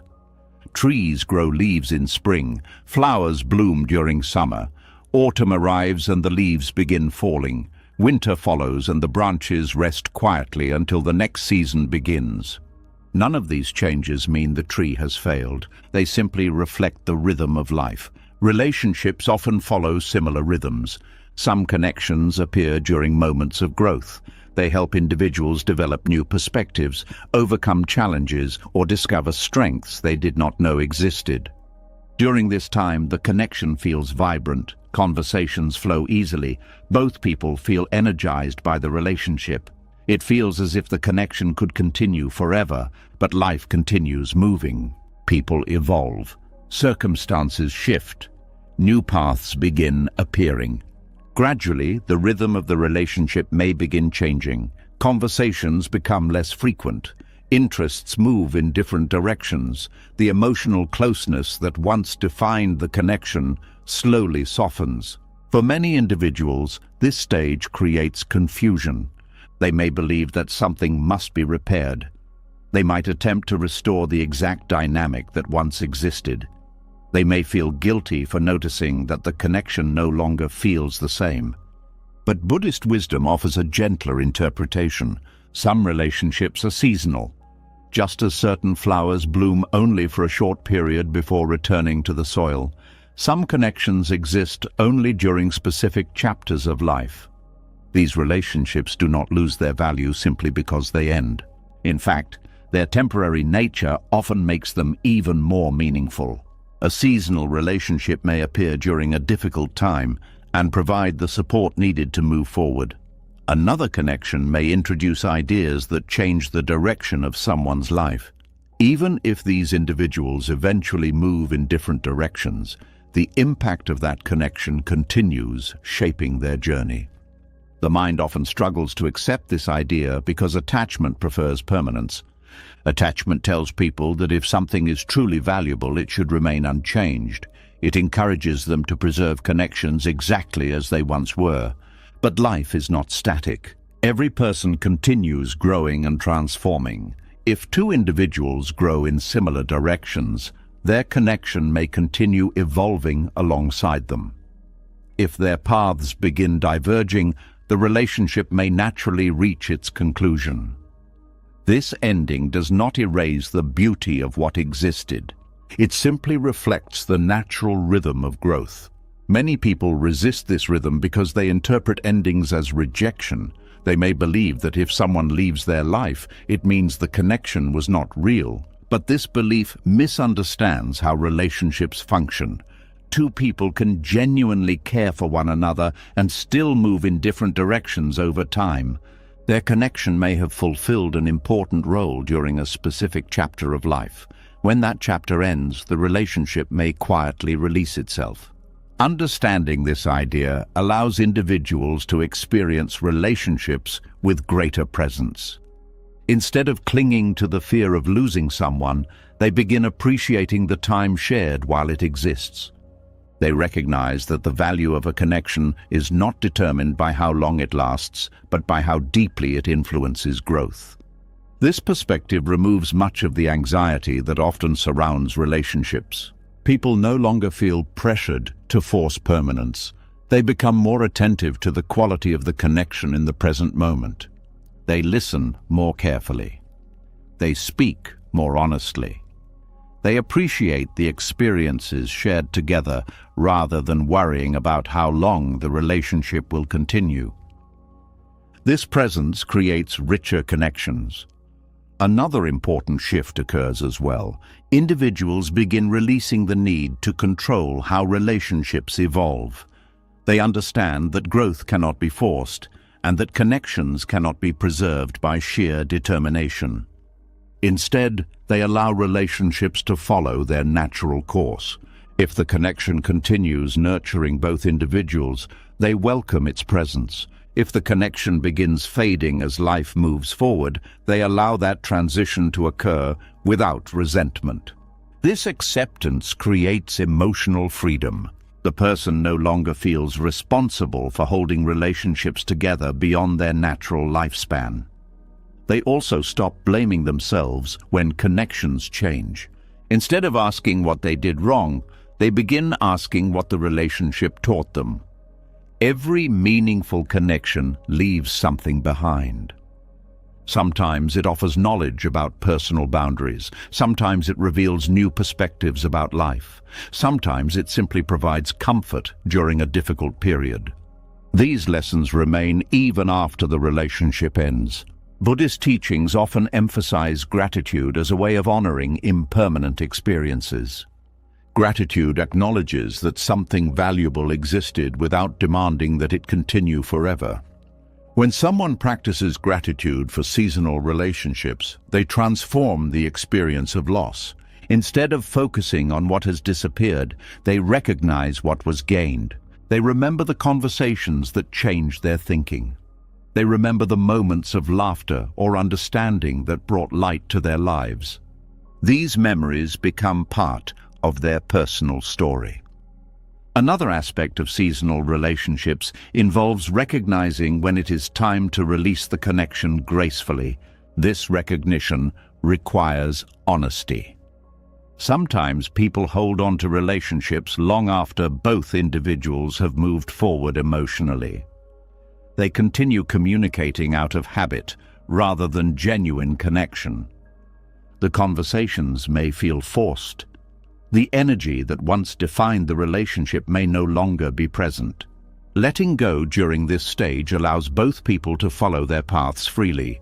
This does not require dramatic endings or conflict. Often the transition happens quietly. Communication becomes less frequent. Life gradually leads each person toward new experiences. The connection remains as a respectful memory rather than an active presence. Accepting this natural transition prevents unnecessary tension. It allows individuals to maintain appreciation for the relationship without forcing it to remain unchanged. Over time, this understanding transforms how people approach connection itself. They stop viewing relationships as possessions that must be held tightly. Instead, they see them as shared experiences that evolve with time. Some connections will remain throughout life's many seasons. Others will appear briefly and then disappear once their purpose has been fulfilled. Both types hold value. The key is learning to recognize which kind of relationship is present and responding with awareness rather than attachment. When someone develops this awareness, their relationships become more peaceful. They no longer cling to people out of fear. They no longer interpret endings as failures. Instead, they move through life with openness to whatever connections appear. They welcome the people who walk beside them during certain chapters. And when those chapters close, they carry the lessons forward with gratitude rather than regret. In this way, seasonal relationships become part of life's natural rhythm. They arrive when needed. They offer what they are meant to offer. And when the season changes, they gently step aside so that new experiences can begin growing in the open space they leave behind. As the quiet wisdom of seasonal relationships begins settling into the mind, another subtle pattern often becomes visible. Even after people accept that certain connections belong to a specific chapter of life, the story does not always end there. The relationship may have finished in the external world, yet inside the mind, something continues moving. Old conversations return without warning. A sentence spoken months ago suddenly echoes again. Moments that once seemed finished appear in memory as if they are happening right now. The situation has ended, but the mind keeps reopening it. This experience is familiar to almost everyone. A person may be walking quietly, driving somewhere, or preparing to sleep when an old interaction suddenly rises into awareness. Words that were spoken long ago begin replaying again and again. The mind starts asking questions. What if something different had been said? Why did that moment unfold that way? What would have happened if the conversation had taken another direction? Even when there is nothing left to change, the mental replay continues. This pattern reveals one of the most fascinating aspects of the human mind. The body may leave a situation, but the mind often stays behind long after the event has ended. The memory becomes a kind of unfinished loop. The brain keeps revisiting the same moment as if it is still trying to solve something that was never fully resolved. The conversation becomes frozen in time, yet it continues living inside awareness. At first, this replay may appear harmless. The mind believes it is simply reflecting or thinking through the past, but when the same scene repeats many times, the emotional weight of that memory can begin shaping the present.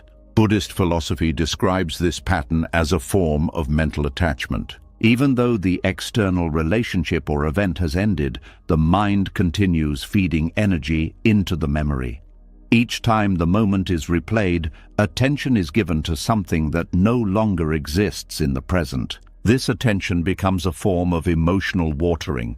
Just as a plant grows when it receives water repeatedly, a memory grows stronger when it receives constant attention. The brain reinforces the emotional significance of that moment every time it is revisited. Eventually, the memory becomes more vivid than other experiences occurring right now. This process happens because the mind has a natural desire for closure.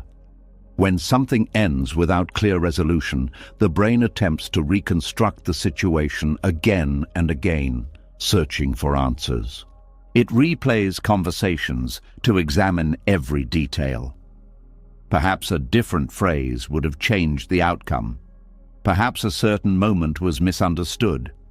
Perhaps something important was left unsaid. The mind becomes a storyteller trying to rewrite history. But no matter how many times the memory is revisited, the past remains unchanged. This realization can feel frustrating because the mind believes it is working toward understanding, yet the repeated thinking rarely brings peace. Instead, it keeps emotional wounds fresh. Each replay pulls the individual back into the same emotional environment that existed during the original moment. The body may even react physically. The heart rate may increase, muscles may tighten, The brain cannot always distinguish between remembering an emotional event and experiencing it again. As a result, the person may feel as if they are reliving something that already ended long ago. Buddhist mindfulness offers a powerful approach to this pattern. Instead of trying to force the mind to stop thinking about the past, mindfulness encourages observing the mental process itself. The individual begins noticing when the replay starts. They recognize the moment when a memory appears and begins drawing attention into its story. Instead of becoming absorbed in the scene, they simply acknowledge it. A thought is appearing. A memory is rising. This simple recognition creates distance between the observer and the thought. Without awareness, the mind automatically follows the story wherever it leads. It becomes emotionally involved again, analyzing every detail as if the situation is still unfolding. With mindfulness, the person begins seeing the replay as a mental event rather than an objective reality. They notice how the mind constructs the story. They observe how emotions react to it. They see how the loop continues when attention feeds it. This awareness weakens the power of rumination. The mind gradually learns that replaying the same conversation repeatedly does not create resolution. Resolution arises from acceptance, when someone stops fighting the existence of the memory and simply observes it. The emotional charge surrounding that moment begins softening. The memory loses its urgency. Instead of demanding constant attention, it becomes just one experience among many within the flow of life. Another important insight emerges during this process. Many people believe that replaying the past helps them learn from mistakes. They fear that if they stop analyzing old conversations, they might repeat the same behavior in the future. But mindfulness reveals a different truth. Learning does not require endless rumination. True understanding arises when the mind calmly reflects on an experience once, recognizes the lesson, and then releases the emotional attachment to it. The repeated replay is not learning. It is the mind's attempt to control something that has already passed. Once the lesson has been seen, the story no longer needs constant attention. This realization brings relief. The person understands that growth does not depend on holding the past tightly. It depends on integrating insight and allowing life to continue unfolding. Mindfulness practices often involve returning attention to the present moment whenever the mind drifts into old narratives. This does not mean suppressing memories. It means gently redirecting awareness. When the replay begins, the person may notice their breathing. They may observe the sensations in their body. They may bring attention to the environment around them. These small shifts anchor awareness in the present rather than in mental reconstruction. Over time, this practice retrains the brain. The mind learns that memories can appear without requiring extended analysis. They become like clouds passing through the sky of awareness. They arise briefly, exist for a moment, and then dissolve naturally. This process restores emotional energy.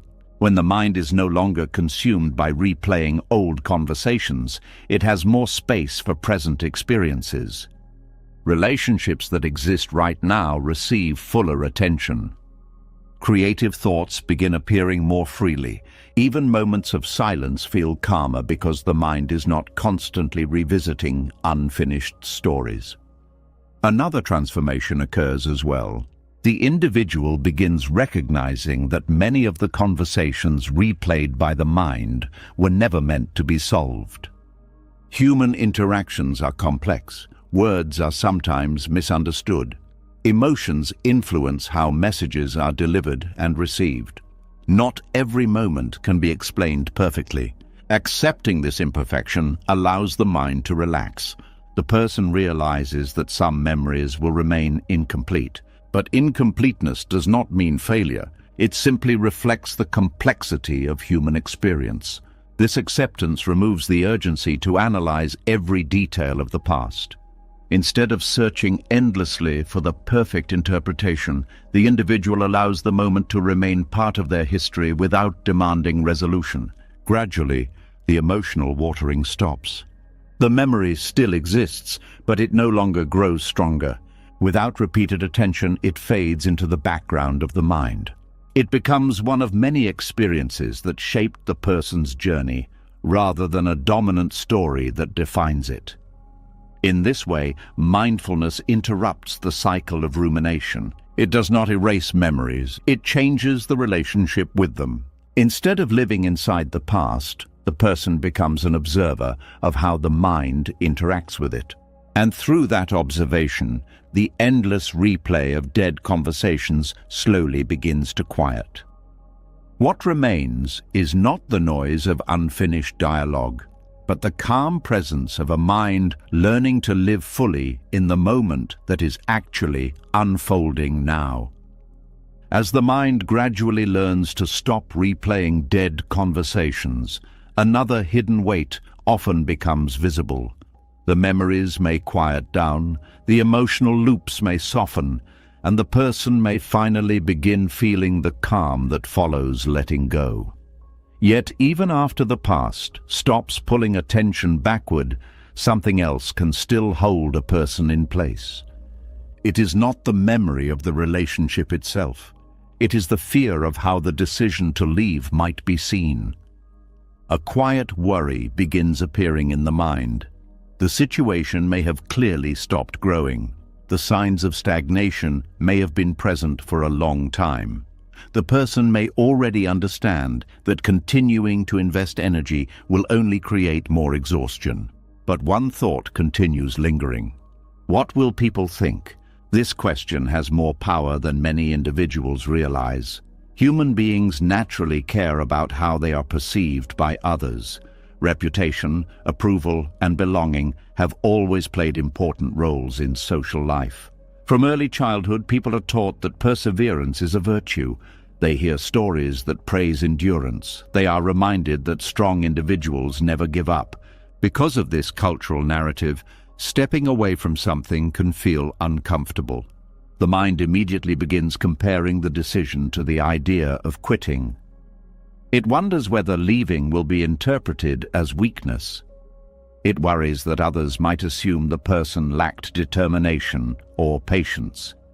This fear can quietly trap individuals inside commitments that no longer support their growth. The situation itself may have already ended emotionally. The connection may have become stagnant. The environment may no longer encourage learning or development. But the individual stays because they do not want to be labeled as someone who gave up. This label carries deep emotional weight. No one wants to be remembered as the person who abandoned a responsibility or walked away when things became difficult. The desire to avoid this perception can become stronger than the desire for personal peace. Buddhist philosophy offers a powerful shift in perspective regarding this fear. It teaches that persistence is valuable only when it supports growth and awareness. Continuing an effort blindly, without examining whether that effort still serves a meaningful purpose, does not represent strength. It represents attachment. Attachment convinces the mind that endurance is always the correct choice. It encourages individuals to continue investing energy even when the situation clearly reveals that growth has stopped.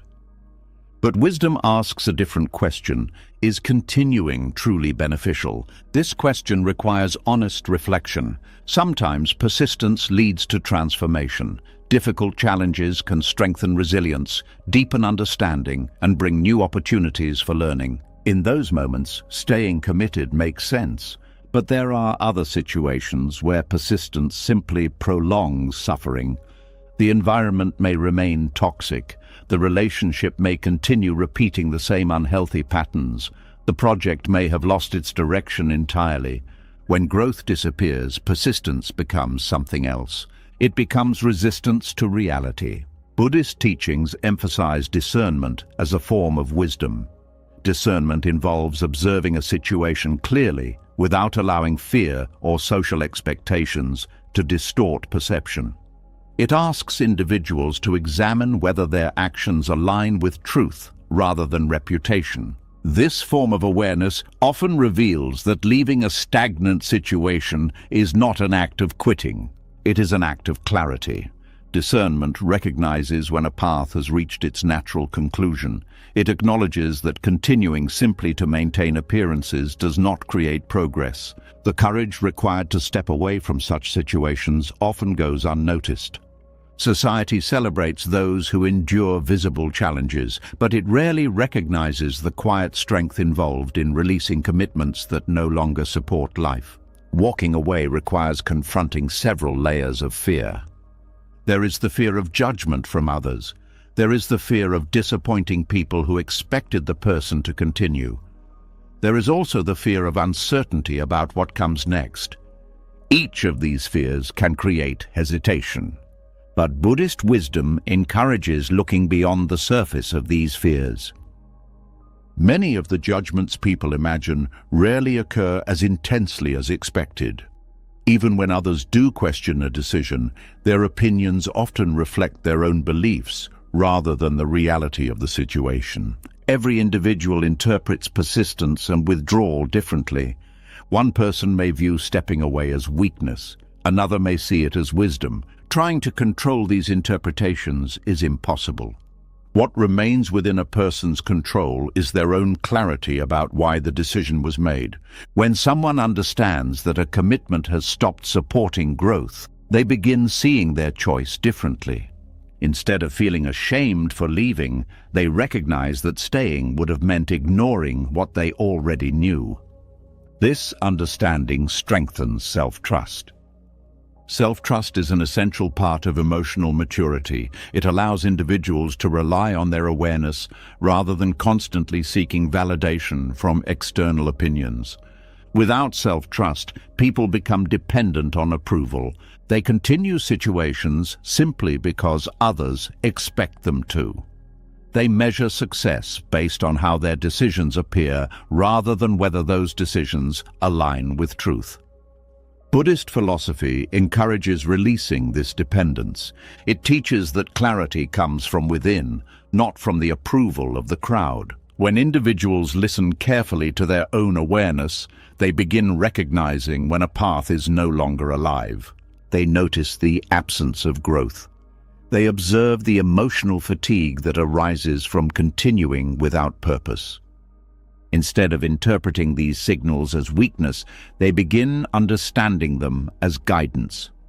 These signals indicate that life is inviting change. Another reason people fear being seen as the one who quit involves identity. Many individuals build their sense of self around the idea of being dependable or resilient. They take pride in their ability to remain committed, even when circumstances become difficult. This identity can become so strong that letting go feels like betraying who they believe they are. But identity, like everything else, evolves. A person who once needed to prove their endurance may eventually reach a stage where wisdom replaces that need. They may discover that strength includes the ability to recognize when persistence becomes unnecessary. This transformation does not erase their past commitment. It simply reflects growth. Someone who leaves a stagnant situation after years of effort has not failed. They have completed a chapter. Understanding this difference allows individuals to release the emotional weight associated with quitting.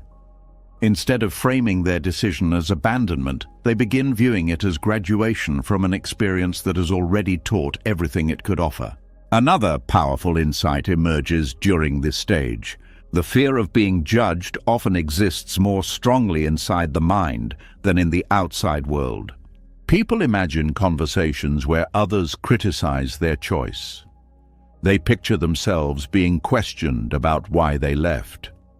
But in reality, most individuals remain focused on their own lives. The imagined audience watching every decision rarely exists. Realizing this truth can feel liberating. It reminds the person that their path does not need to satisfy everyone's expectations. Their responsibility is to move through life with honesty and awareness. If a commitment still supports growth, continuing makes sense. If a commitment has clearly ended its role, releasing it becomes an act of courage. This courage does not require dramatic announcements or conflict. Often the most powerful decisions happen quietly. A person simply acknowledges the truth within themselves and chooses a new direction. They do not need to justify their choice to everyone around them. Their peace becomes the confirmation that the decision was correct. Over time, individuals who develop this clarity begin noticing how many opportunities appear once they release stagnant commitments. Energy that was previously consumed by maintaining a dead situation becomes available again. New interests begin forming, new connections appear, ideas that were once ignored start receiving attention. Life begins moving again. This movement reveals an important lesson. Letting go is not the end of the journey, it is the beginning of a new one. The courage required to step away from what no longer grows creates space for experiences that align with the person's current path. Instead of being trapped inside a commitment that belongs to the past, they become free to explore the future. And as this freedom expands, the fear of being seen as the one who quit gradually disappears. What remains is the quiet confidence of someone who understands that discernment is not weakness, it is wisdom. And wisdom always knows when it is time to continue forward, and when it is time to release what no longer belongs on the path ahead. As the fear of being seen as the one who quit begins to fade, another deeper realization slowly rises into awareness. The person may finally understand that walking away from what no longer grows is not weakness. They may feel lighter after releasing commitments that had quietly drained their energy for years. Yet even after this clarity appears, one final obstacle often remains hidden in the mind. It is the quiet voice that says, "But I have already given so much. Time has been invested. Effort has been poured into the situation. Emotions, patience, loyalty, and love have all been spent trying to make something work."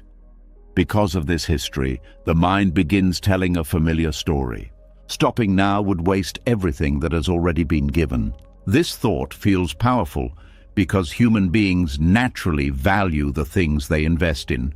When someone spends years building a relationship, pursuing a career, or trying to repair a broken situation, the effort becomes part of their identity. Walking away from that investment can feel like erasing a portion of their life. But Buddhist wisdom invites a different way of looking at this struggle. The past cannot be recovered, no matter how much effort was given. What has already been spent is complete. The only real question that remains is whether continuing the investment will bring growth into the future. This insight challenges one of the most common psychological traps people experience.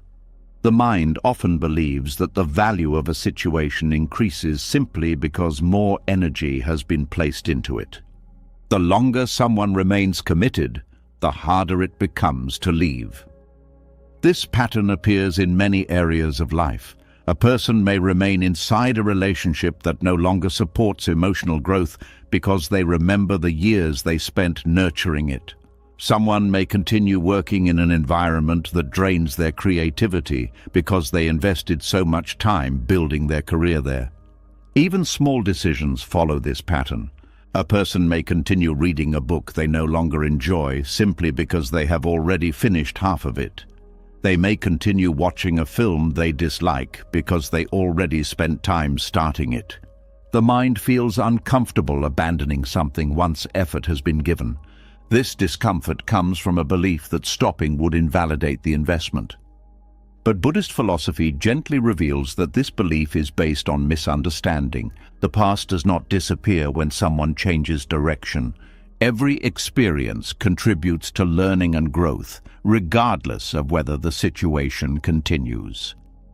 If a person spends years in a relationship that eventually ends, those years were not meaningless. They provided lessons about communication, boundaries, emotional awareness, and connection. The value of those lessons remains even after the relationship ends. Continuing to stay in a stagnant situation does not increase the value of the past investment. It simply extends the period of stagnation. Understanding this distinction requires awareness. The mind tends to measure success by how long something lasts. It often assumes that persistence automatically proves that a decision was correct. But life does not operate according to this simple equation. Sometimes the most intelligent decision is recognizing when the conditions that once made something meaningful have changed. When a person becomes aware of this shift, they face an important moment of choice.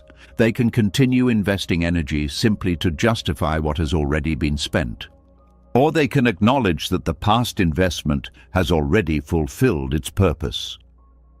This second option often feels difficult because it requires letting go of the illusion that more effort will eventually restore what once existed. But Buddhism teaches that clinging to the past prevents the mind from responding to the present. The present moment contains its own reality. If growth is no longer occurring, awareness must recognize that truth. Continuing the same effort out of habit will not transform stagnation into progress. This is where emotional investment bias becomes visible. The mind attaches meaning to the time already spent rather than evaluating the current situation honestly. It says, "I cannot leave now because I have already come this far." But this reasoning ignores a deeper question. Where does the path lead from here? A person may have invested years walking down a road that once seemed promising. But if that road eventually leads to a dead end, continuing to walk further will not create a new destination. It will simply extend the journey in the wrong direction. Buddhist mindfulness encourages individuals to observe this pattern carefully. Instead of focusing on the amount of energy invested in the past, the person learns to ask whether continuing will create new life in the future. This shift in perspective transforms decision-making. The individual begins evaluating situations based on their present reality rather than their historical investment. They recognize that every moment offers a new opportunity to choose wisely. Another powerful insight begins to emerge during this process. Past investment does not belong to the future. The time that was spent, the effort that was given, and the emotions that were experienced are all part of a completed chapter. Nothing that happens today can return those moments or alter their meaning. But continuing to invest in a stagnant situation can influence the future. It can extend frustration, delay growth, and prevent new opportunities from appearing. Understanding this truth creates freedom. The person no longer feels obligated to remain in a situation simply because of what happened before. They begin recognizing that life moves forward, not backward. Every new decision shapes what comes next. This awareness does not erase appreciation for what was once built. Instead, it allows individuals to honor the past without becoming trapped inside it. They may still feel gratitude for the time they spent learning from a particular experience. They may recognize how that investment shaped their understanding of themselves and others. But they no longer believe that continuing the same path is necessary to justify that history. Another transformation appears as well. The individual begins trusting that new investments will always be possible. Attachment to past effort often arises from the fear that nothing equally meaningful will appear again. The mind worries that leaving a familiar situation will create emptiness or regret. But Buddhist philosophy reminds people that life is constantly evolving. New experiences, connections, and opportunities emerge naturally when space exists for them. Holding tightly to past investments often prevents these new possibilities from appearing. It occupies emotional and mental energy that could otherwise be directed toward growth. When someone releases this attachment, they regain the freedom to explore new directions. They discover that the value of their life is not determined by how long they remained in one situation. It is shaped by their willingness to continue learning and evolving. Over time, this understanding dissolves the pressure to justify past decisions. The individual stops asking whether leaving means their earlier effort was wasted. Instead, they begin asking whether continuing would create genuine growth now. This question brings clarity. If the situation still encourages learning, connection, and development, staying may be meaningful. If the situation has become stagnant, releasing it becomes an act of awareness. In this way, emotional investment bias slowly loses its influence. The person becomes less attached to what has already been spent and more attentive to what lies ahead. Each decision becomes an opportunity to align with truth rather than habit. They begin seeing life as a series of evolving chapters rather than a single commitment that must remain unchanged forever. This perspective creates a sense of liberation. The past remains part of their story, but it no longer dictates the direction of the future. Every step forward becomes guided by awareness instead of obligation. And through that awareness, individuals discover a deeper form of freedom. The freedom to honor what once existed while still choosing a path that allows new growth to emerge. As the grip of emotional investment bias begins loosening, the mind starts seeing situations with clearer eyes. Instead of being pulled backward by what has already been spent, awareness turns towards something more immediate. The person begins noticing what the present moment actually feels like. The attention slowly shifts from history to energy, and this shift reveals something subtle that many people once overlooked.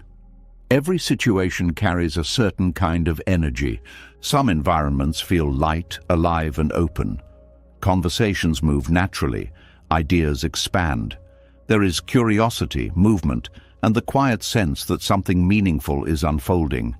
In these moments, even effort feels nourishing because growth is taking place. But other situations carry a different feeling entirely. The atmosphere becomes heavy. Conversations repeat themselves without producing change. Efforts feel forced rather than natural. Instead of feeling energized after interacting with the situation, a person often feels drained.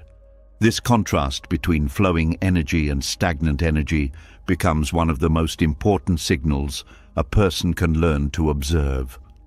Buddhist awareness often encourages people to pay attention not only to what is happening, but to how it feels in the deeper layers of experience.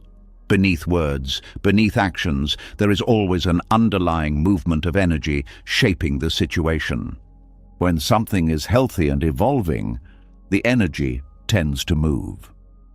Movement does not always mean excitement or constant activity. Sometimes it appears as quiet growth. A conversation leads to a new understanding. A challenge creates an opportunity to learn something different. Two people communicate and slowly adjust their perspectives. Even when difficulties arise, there is still a sense of forward motion. But when something has stopped growing, that movement begins disappearing. The same discussions repeat again and again without resolution. The same emotional patterns appear regardless of how many times someone tries to improve the situation. The same effort produces the same outcome each time. This repetition is one of the clearest signals of energetic stagnation. Instead of feeling like a living process, the situation begins feeling like a loop. The mind may attempt to interpret this loop as a temporary challenge. It may believe that persistence will eventually create a breakthrough. Sometimes this belief is true.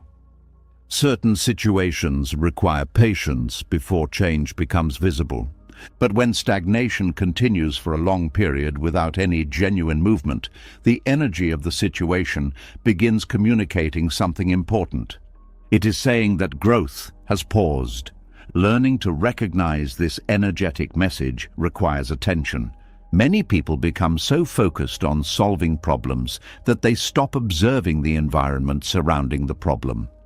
They analyze details, search for strategies, and continue investing effort, but they rarely step back to notice the overall pattern.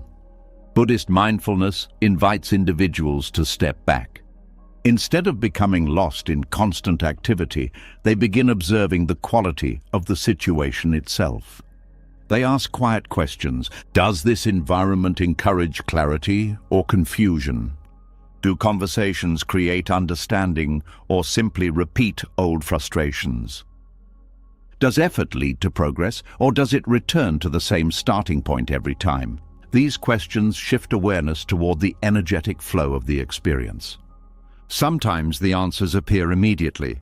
A person may suddenly realize that a particular relationship has not evolved in years. The same misunderstandings continue appearing. Attempts to improve communication lead back to identical arguments. In other cases, the realization emerges more gradually. The person begins noticing how their body responds to certain environments. Before entering a conversation, they may already feel tension forming in their chest or stomach. They may sense fatigue before the interaction even begins. These physical signals are not random. The body often detects energetic patterns before the conscious mind fully understands them.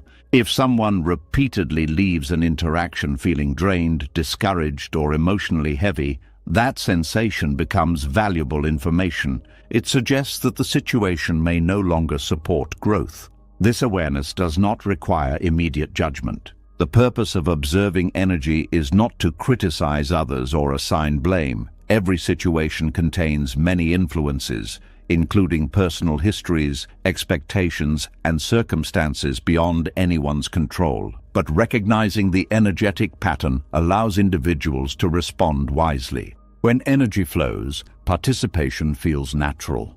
When energy stagnates, effort begins feeling forced. The difference between these two experiences becomes clear with practice. Another important aspect of energetic awareness involves noticing how creativity behaves within a situation. When growth exists, new ideas often appear spontaneously. Conversations introduce fresh perspectives. Even disagreements can lead to deeper understanding because both individuals remain open to learning. But when energy stagnates, creativity fades.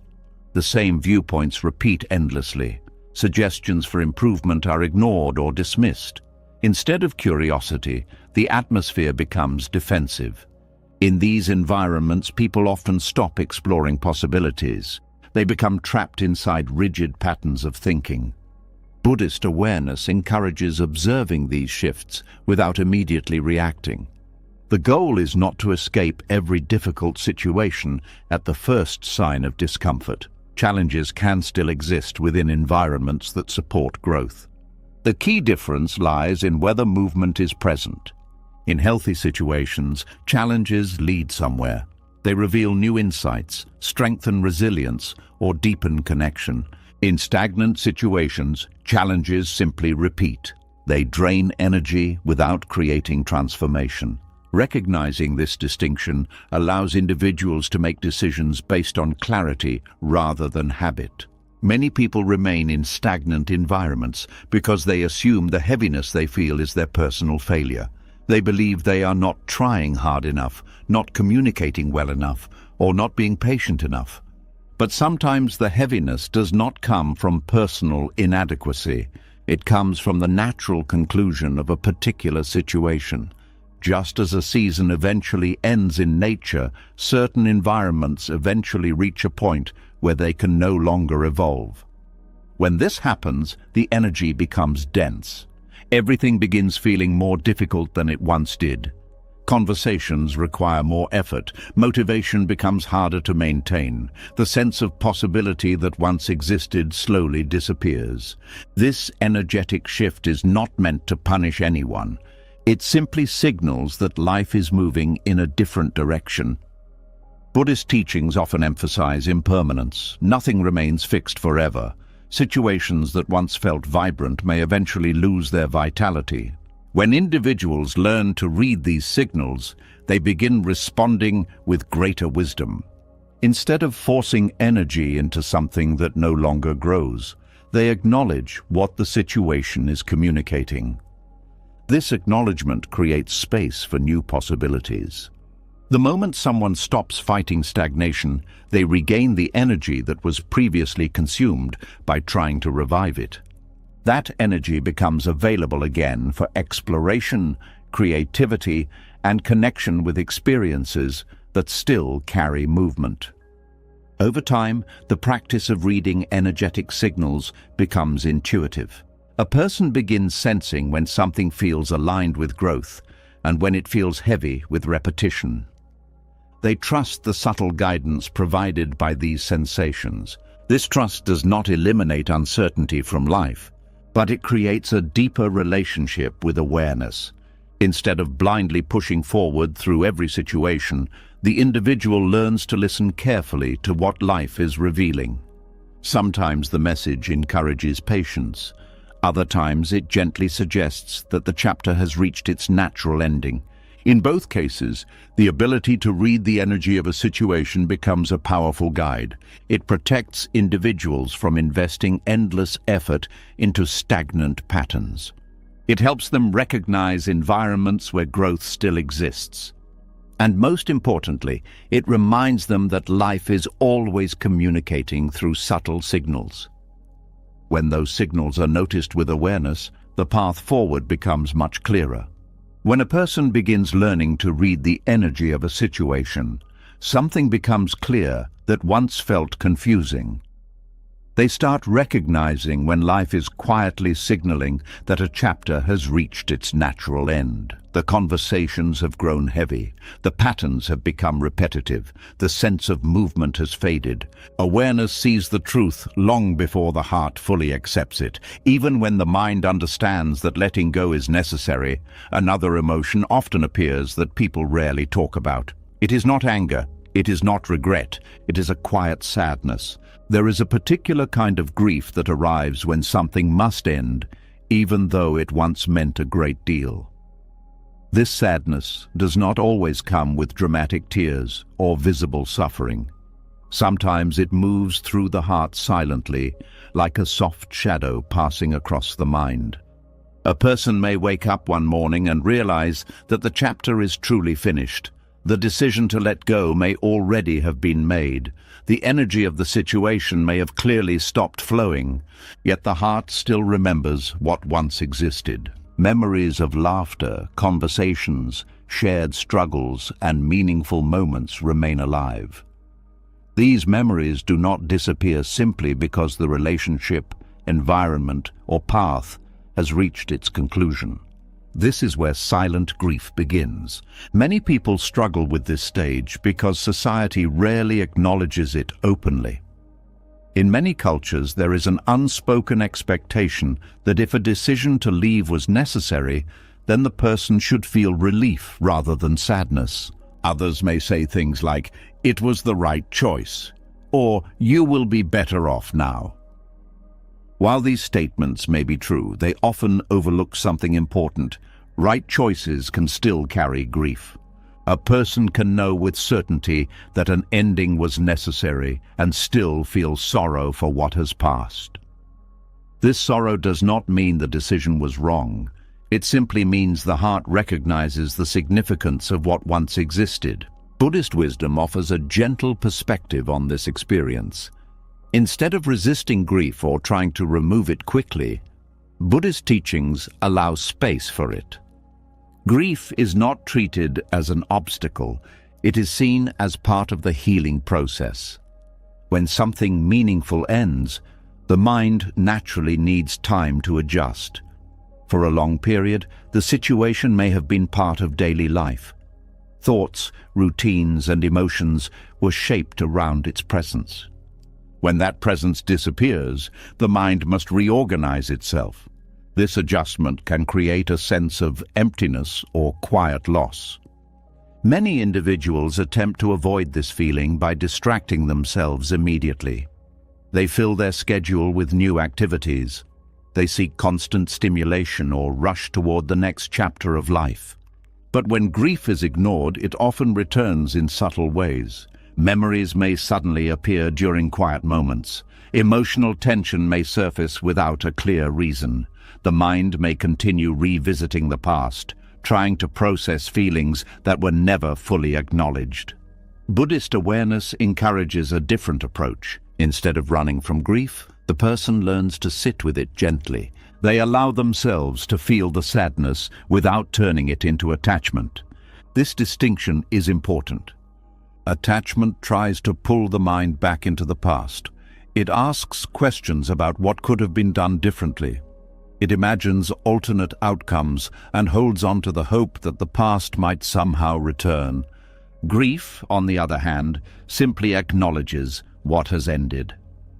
It recognizes that something valuable existed and that its absence now creates space. This recognition does not require clinging. It allows the heart to honor the memory without trying to revive it. When someone allows grief to exist without resistance, it begins transforming. At first, the sadness may feel heavy. Certain memories may bring a quiet ache.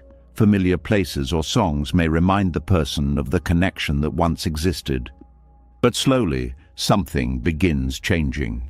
The emotional weight softens. Memories that once created pain start carrying a different feeling. Instead of triggering regret, they begin revealing the beauty that was once shared.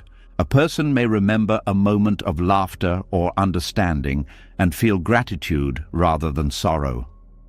This shift marks the beginning of healing. Grief has fulfilled its role. It has allowed the heart to process the significance of the ending without becoming trapped in it. Another aspect of silent grief involves recognizing how deeply the experience shaped personal growth.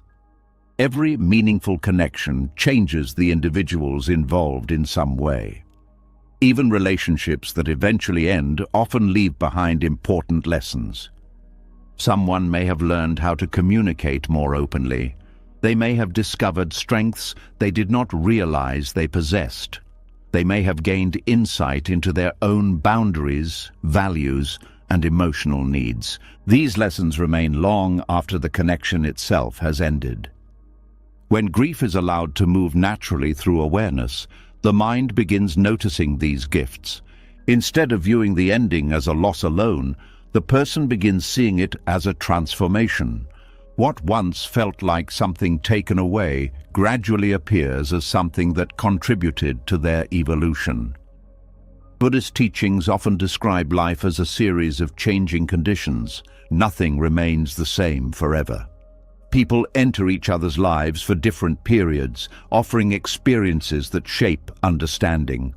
Some relationships remain throughout many chapters. Others appear briefly and then dissolve once their purpose has been fulfilled. Both forms hold meaning.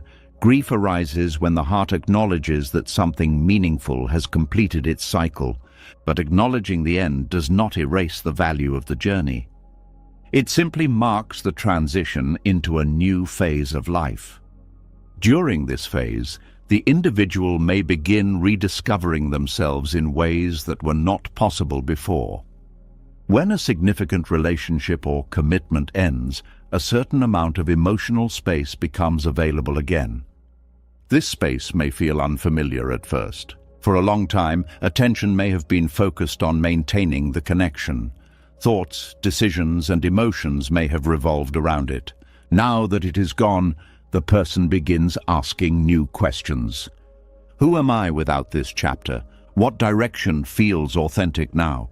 These questions signal growth. The sadness of the ending becomes part of the foundation for future awareness.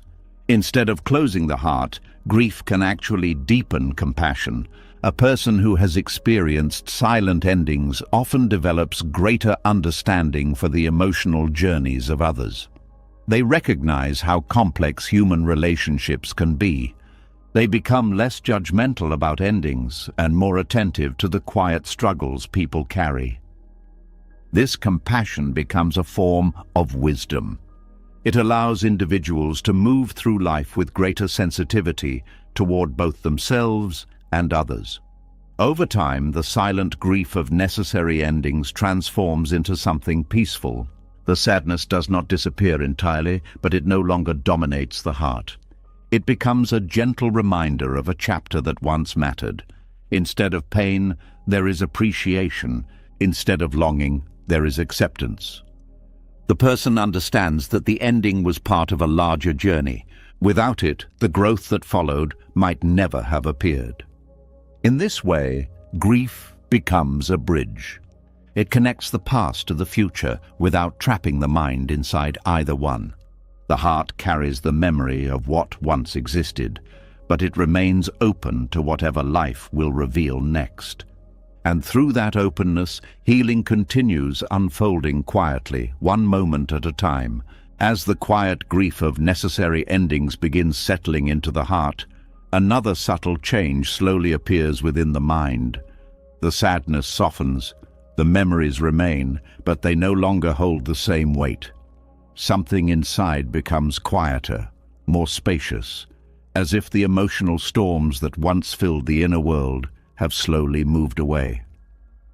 In that quiet space, a surprising realization often begins to emerge. A large part of the suffering that once existed was not only caused by the situation itself, it was also sustained by where the mind kept placing its attention. Long after something stopped growing, attention continued feeding it. Thoughts returned to it repeatedly. Energy was directed toward it again and again. The mind kept watering the same ground, even though the soil had already gone dry. And when this becomes visible, something powerful begins to happen. A person realizes that attention itself may be the most valuable resource they possess. There is a quiet moment that many people experience after letting go of something significant. It often happens unexpectedly. The mind notices how much mental space suddenly feels available. The constant thinking about the situation fades. The emotional tension that once occupied the background of daily life begins disappearing. It becomes clear that for a long time, a large portion of attention had been invested in something that could no longer grow. This discovery can feel both surprising and liberating. Attention is one of the most powerful forces shaping human experience. Wherever the mind places its focus, that area of life begins expanding in importance. Thoughts grow stronger when they receive repeated attention. Emotions intensify when the mind continues returning to the same story.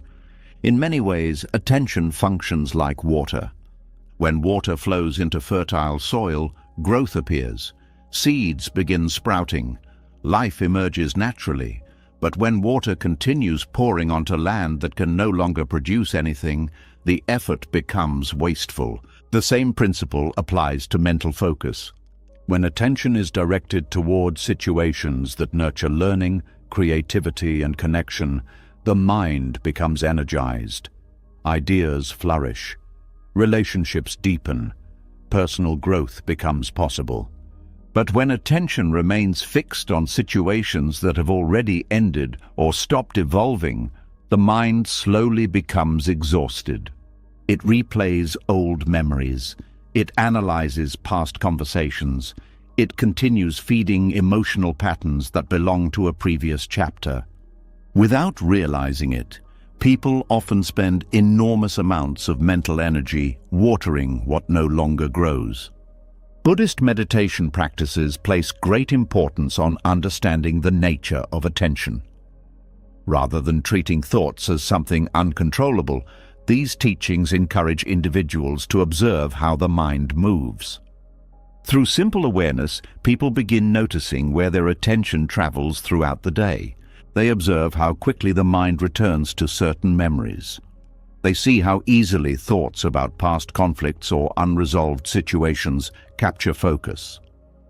At first, this observation can feel surprising. Many individuals assume they are thinking consciously, but meditation reveals that attention often moves automatically.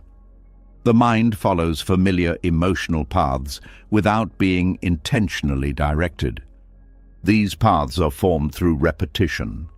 If someone spent months or years thinking about a particular situation, the mind becomes accustomed to returning there.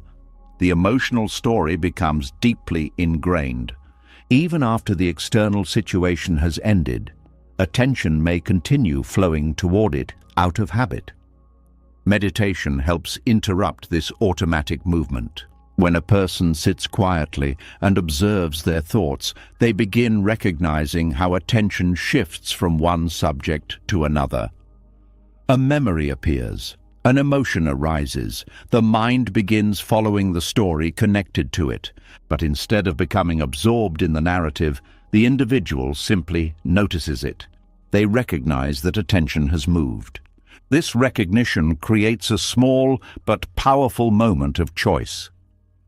Instead of allowing attention to remain trapped in the same pattern, the person gently guides it back to the present moment. They return to the breath. They notice physical sensations. They observe the sounds around them. At first, this process may feel difficult. The mind is accustomed to following its usual pathways. It may return repeatedly to the same memory or emotional loop. But with patience, something begins changing. The individual realizes that attention does not have to remain attached to every thought that appears. A thought can arise without receiving continuous focus. An emotion can pass through awareness without becoming the center of the mind's activity. This discovery restores a sense of inner freedom. Instead of being pulled automatically toward past experiences, the person begins directing their attention intentionally.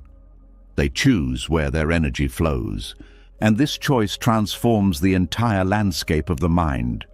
When attention is reclaimed from situations that no longer grow, mental clarity begins returning. The constant background noise of unresolved stories fades. The mind becomes less crowded with thoughts that belong to the past. This quietness allows new forms of awareness to emerge. Creativity often appears in these moments.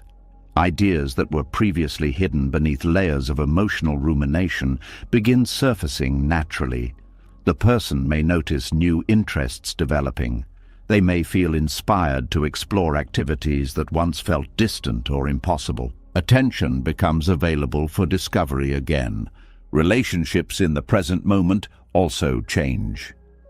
When the mind is not constantly distracted by old stories, individuals become more present with the people around them. Conversations deepen, listening becomes more attentive. Instead of carrying the weight of the past into every interaction, the person begins meeting others with fresh awareness. This presence strengthens connection. Another transformation occurs internally as well. When attention returns to the present, the mind becomes calmer. Anxiety often arises from imagining future problems or replaying past events. Without these constant mental projections, the nervous system begins relaxing, breathing becomes slower, thoughts move more gently. Peace begins appearing not because life has become perfect, but because attention is no longer trapped in endless mental loops. Buddhist teachings often describe this shift as returning home to the present moment. The present moment is the only place where life is actually unfolding. Yet many individuals spend most of their mental energy revisiting what has already passed or anticipating what has not yet arrived. Reclaiming attention means returning to where life truly exists. In the present moment, simple experiences become meaningful again. The warmth of sunlight on the skin, the rhythm of breathing, the sound of wind moving through trees. These small details often go unnoticed when the mind is occupied with unresolved stories. But when attention becomes available again, the richness of ordinary life begins revealing itself. This awareness does not require dramatic change. It grows quietly through consistent practice. Each time a person notices their attention drifting toward a stagnant situation and gently redirects it, they strengthen their ability to remain present. Each time they choose curiosity about the current moment instead of replaying an old story, the mind becomes more balanced. Over time, this practice transforms how attention behaves. Instead of being captured automatically by familiar emotional patterns, attention becomes flexible. It flows toward experiences that support growth, creativity, and connection. The individual no longer feels obligated to keep watering what has already stopped growing. They recognize that their attention is precious. Wherever it goes, life begins forming around it. By reclaiming this resource, they reclaim their peace. And in that reclaimed attention, something remarkable begins to unfold. Clarity returns, energy returns, and the quiet beauty of the present moment becomes visible once again. As attention slowly returns to the present moment, something powerful begins happening inside the mind. The endless loops of thought begin quieting. Energy that was once scattered across old memories starts gathering again in the here and now. Clarity appears where confusion once lived. Yet even when someone has reclaimed their attention, one lingering question often remains. Why did it end the way it did? For many people, this question becomes one of the most difficult parts of letting go. The relationship ended, the opportunity disappeared, or the situation simply dissolved without warning. There was no final explanation, no clear resolution, no conversation that fully explained what happened. One day the door was open, and then suddenly it was closed. This kind of ending creates a particular kind of discomfort inside the human mind. People naturally want stories to make sense. They want events to follow a clear cause and effect. When something meaningful ends without explanation, the mind begins searching for answers. It starts reviewing every moment leading up to the ending. Perhaps something important was missed. Perhaps a conversation should have been handled differently. Perhaps there was a sign that went unnoticed. The mind begins building theories. It analyzes words that were spoken. It revisits memories again and again. It tries to assemble the pieces of the story until everything fits together in a logical way. But sometimes the explanation never arrives. The other person may never offer clarity. Circumstances may change so quickly that understanding becomes impossible. Life may simply move forward without providing the answers the mind wants. When this happens, the search for closure can become its own form of attachment. Instead of releasing the situation, the person becomes emotionally tied to the mystery surrounding it. The unanswered questions keep the mind returning to the past. Each attempt to solve the puzzle pulls attention back toward the same stagnant ground. Buddhist teachings offer a deeply compassionate perspective on this experience. They remind individuals that life does not always provide complete narratives. Some doors close without explanation because the conditions that created them have simply ended. The people involved may not fully understand the reasons themselves. External circumstances may have shifted in ways that cannot be easily explained. In these moments, searching endlessly for a perfect answer often prolongs suffering rather than relieving it. The mind becomes trapped in a cycle of speculation. One explanation leads to another possibility. Each theory creates new questions.